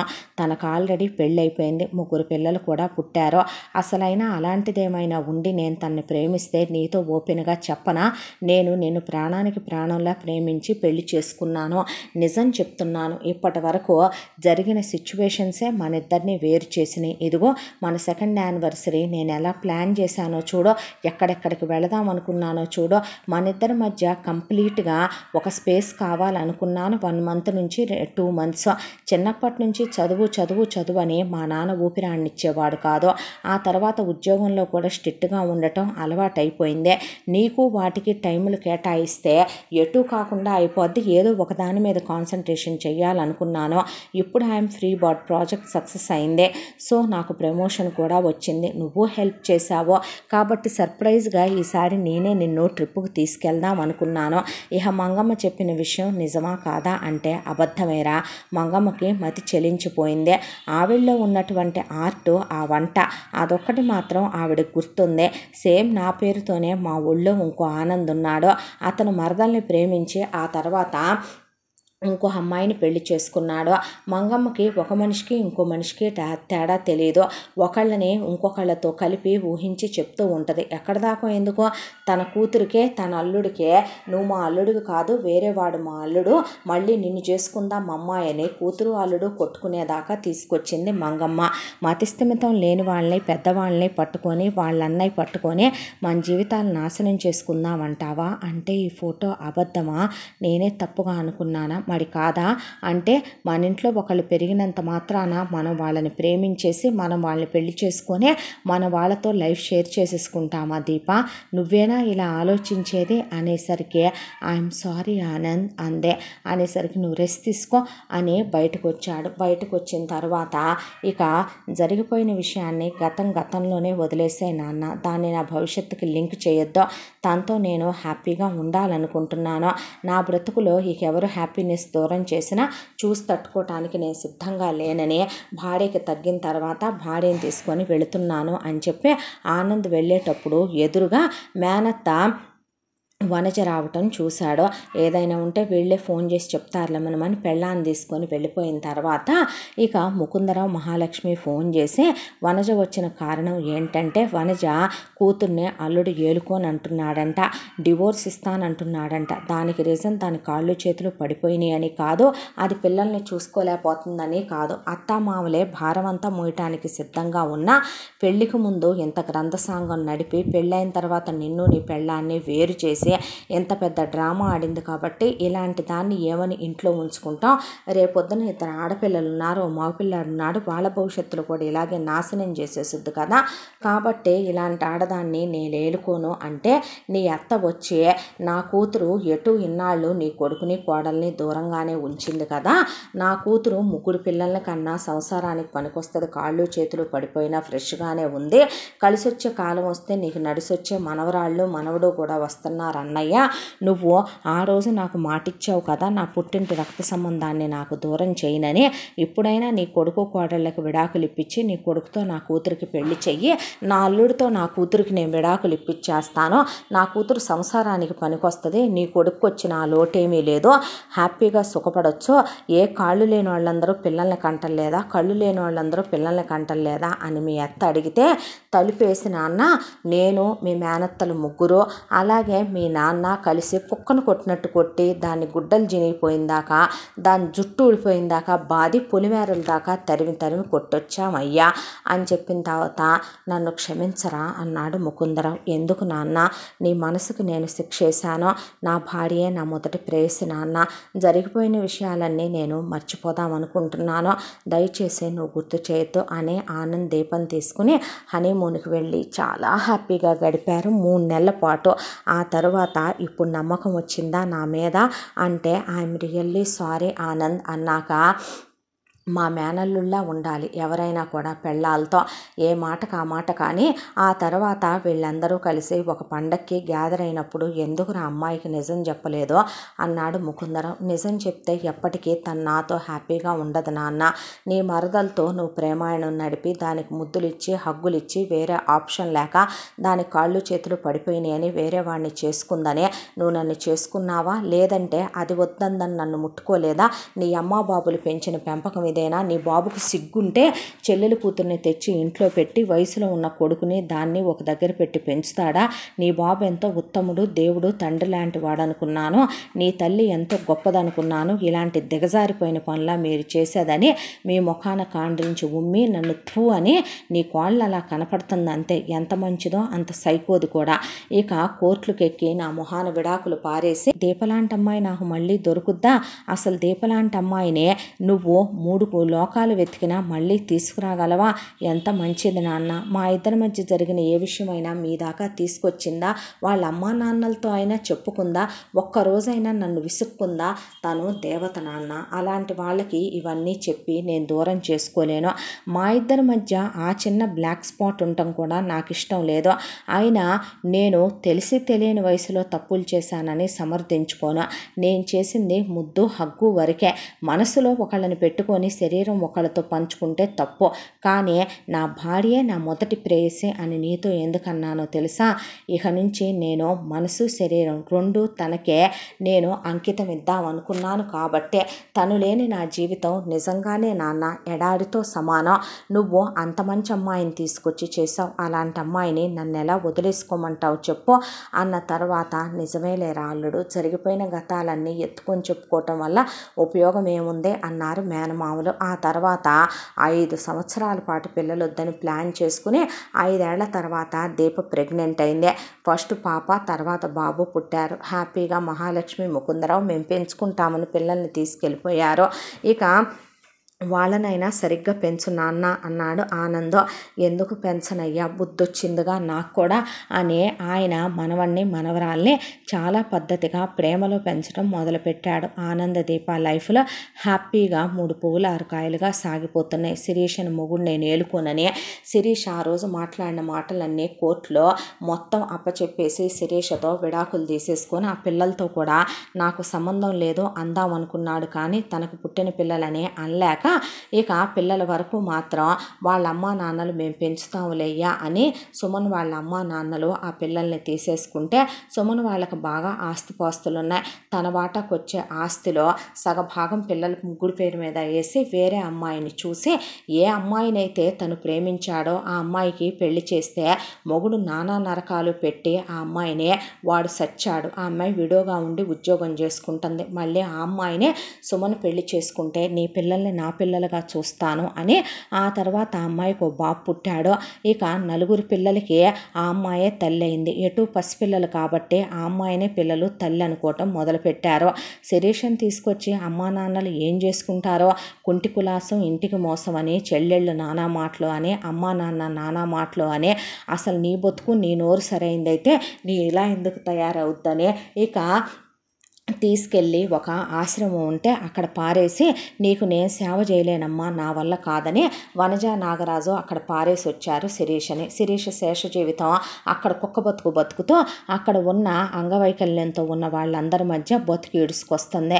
ఇక అన్నీ తెలిసి కూడా అన్న కొడుకు జీవితం నాశనం చేయాలని ఆస్తి కోసమే ఇక బావింట్లో తీసుకెళ్లి కూతురుని వదిలిపెట్టిన నాగరాజు వనజ ఒకరోజు ఊరెళ్ళొస్తూ యాక్సిడెంట్లో స్పాట్ డెడ్ అయిపోయారు. ఇద్దరు కూతుళ్ళు వాళ్ళకి నచ్చిన వాళ్ళని పెళ్ళిళ్ళు చేసుకొని కులాంతర వివాహాలు వెళ్ళిపోయి ఇక రోజు అత్తల్ని కొట్టుకుంటూ మొగుళ్ళని తిట్టుకుంటూ అలా వాళ్ళ లైఫ్లో సెటిల్ అయిపోయాయి. ఎంత దాంట్లో హ్యాపీగా ఆనంద్ దీప పిల్లలు సంతోషంగా సుఖంగా వాళ్ళ జీవితాలు వాళ్ళు అనుభవిస్తూ హ్యాపీగా కాలం గడుపుతున్నారు. మంచి వాళ్ళకి మంచి జరుగుద్ది అనే ఎంతటితో ఈ కథ సమాప్తం. మళ్ళీ మరొక మంచి కథతో కలుసుకుందాం. తప్పకుండా మన ఛానల్ని లైక్ చేయండి, షేర్ చేయండి, సబ్స్క్రైబ్ చేయండి, బెల్ ఐకాన్ క్లిక్ చేసి ఆల్ అనే బటన్ని ప్రెస్ చేయడం మర్చిపోకండి. ఈ కథను మనకు అందించిన కథ రచయిత్రి జి. యామిని శ్రీనివాస్ గారు. Thank you.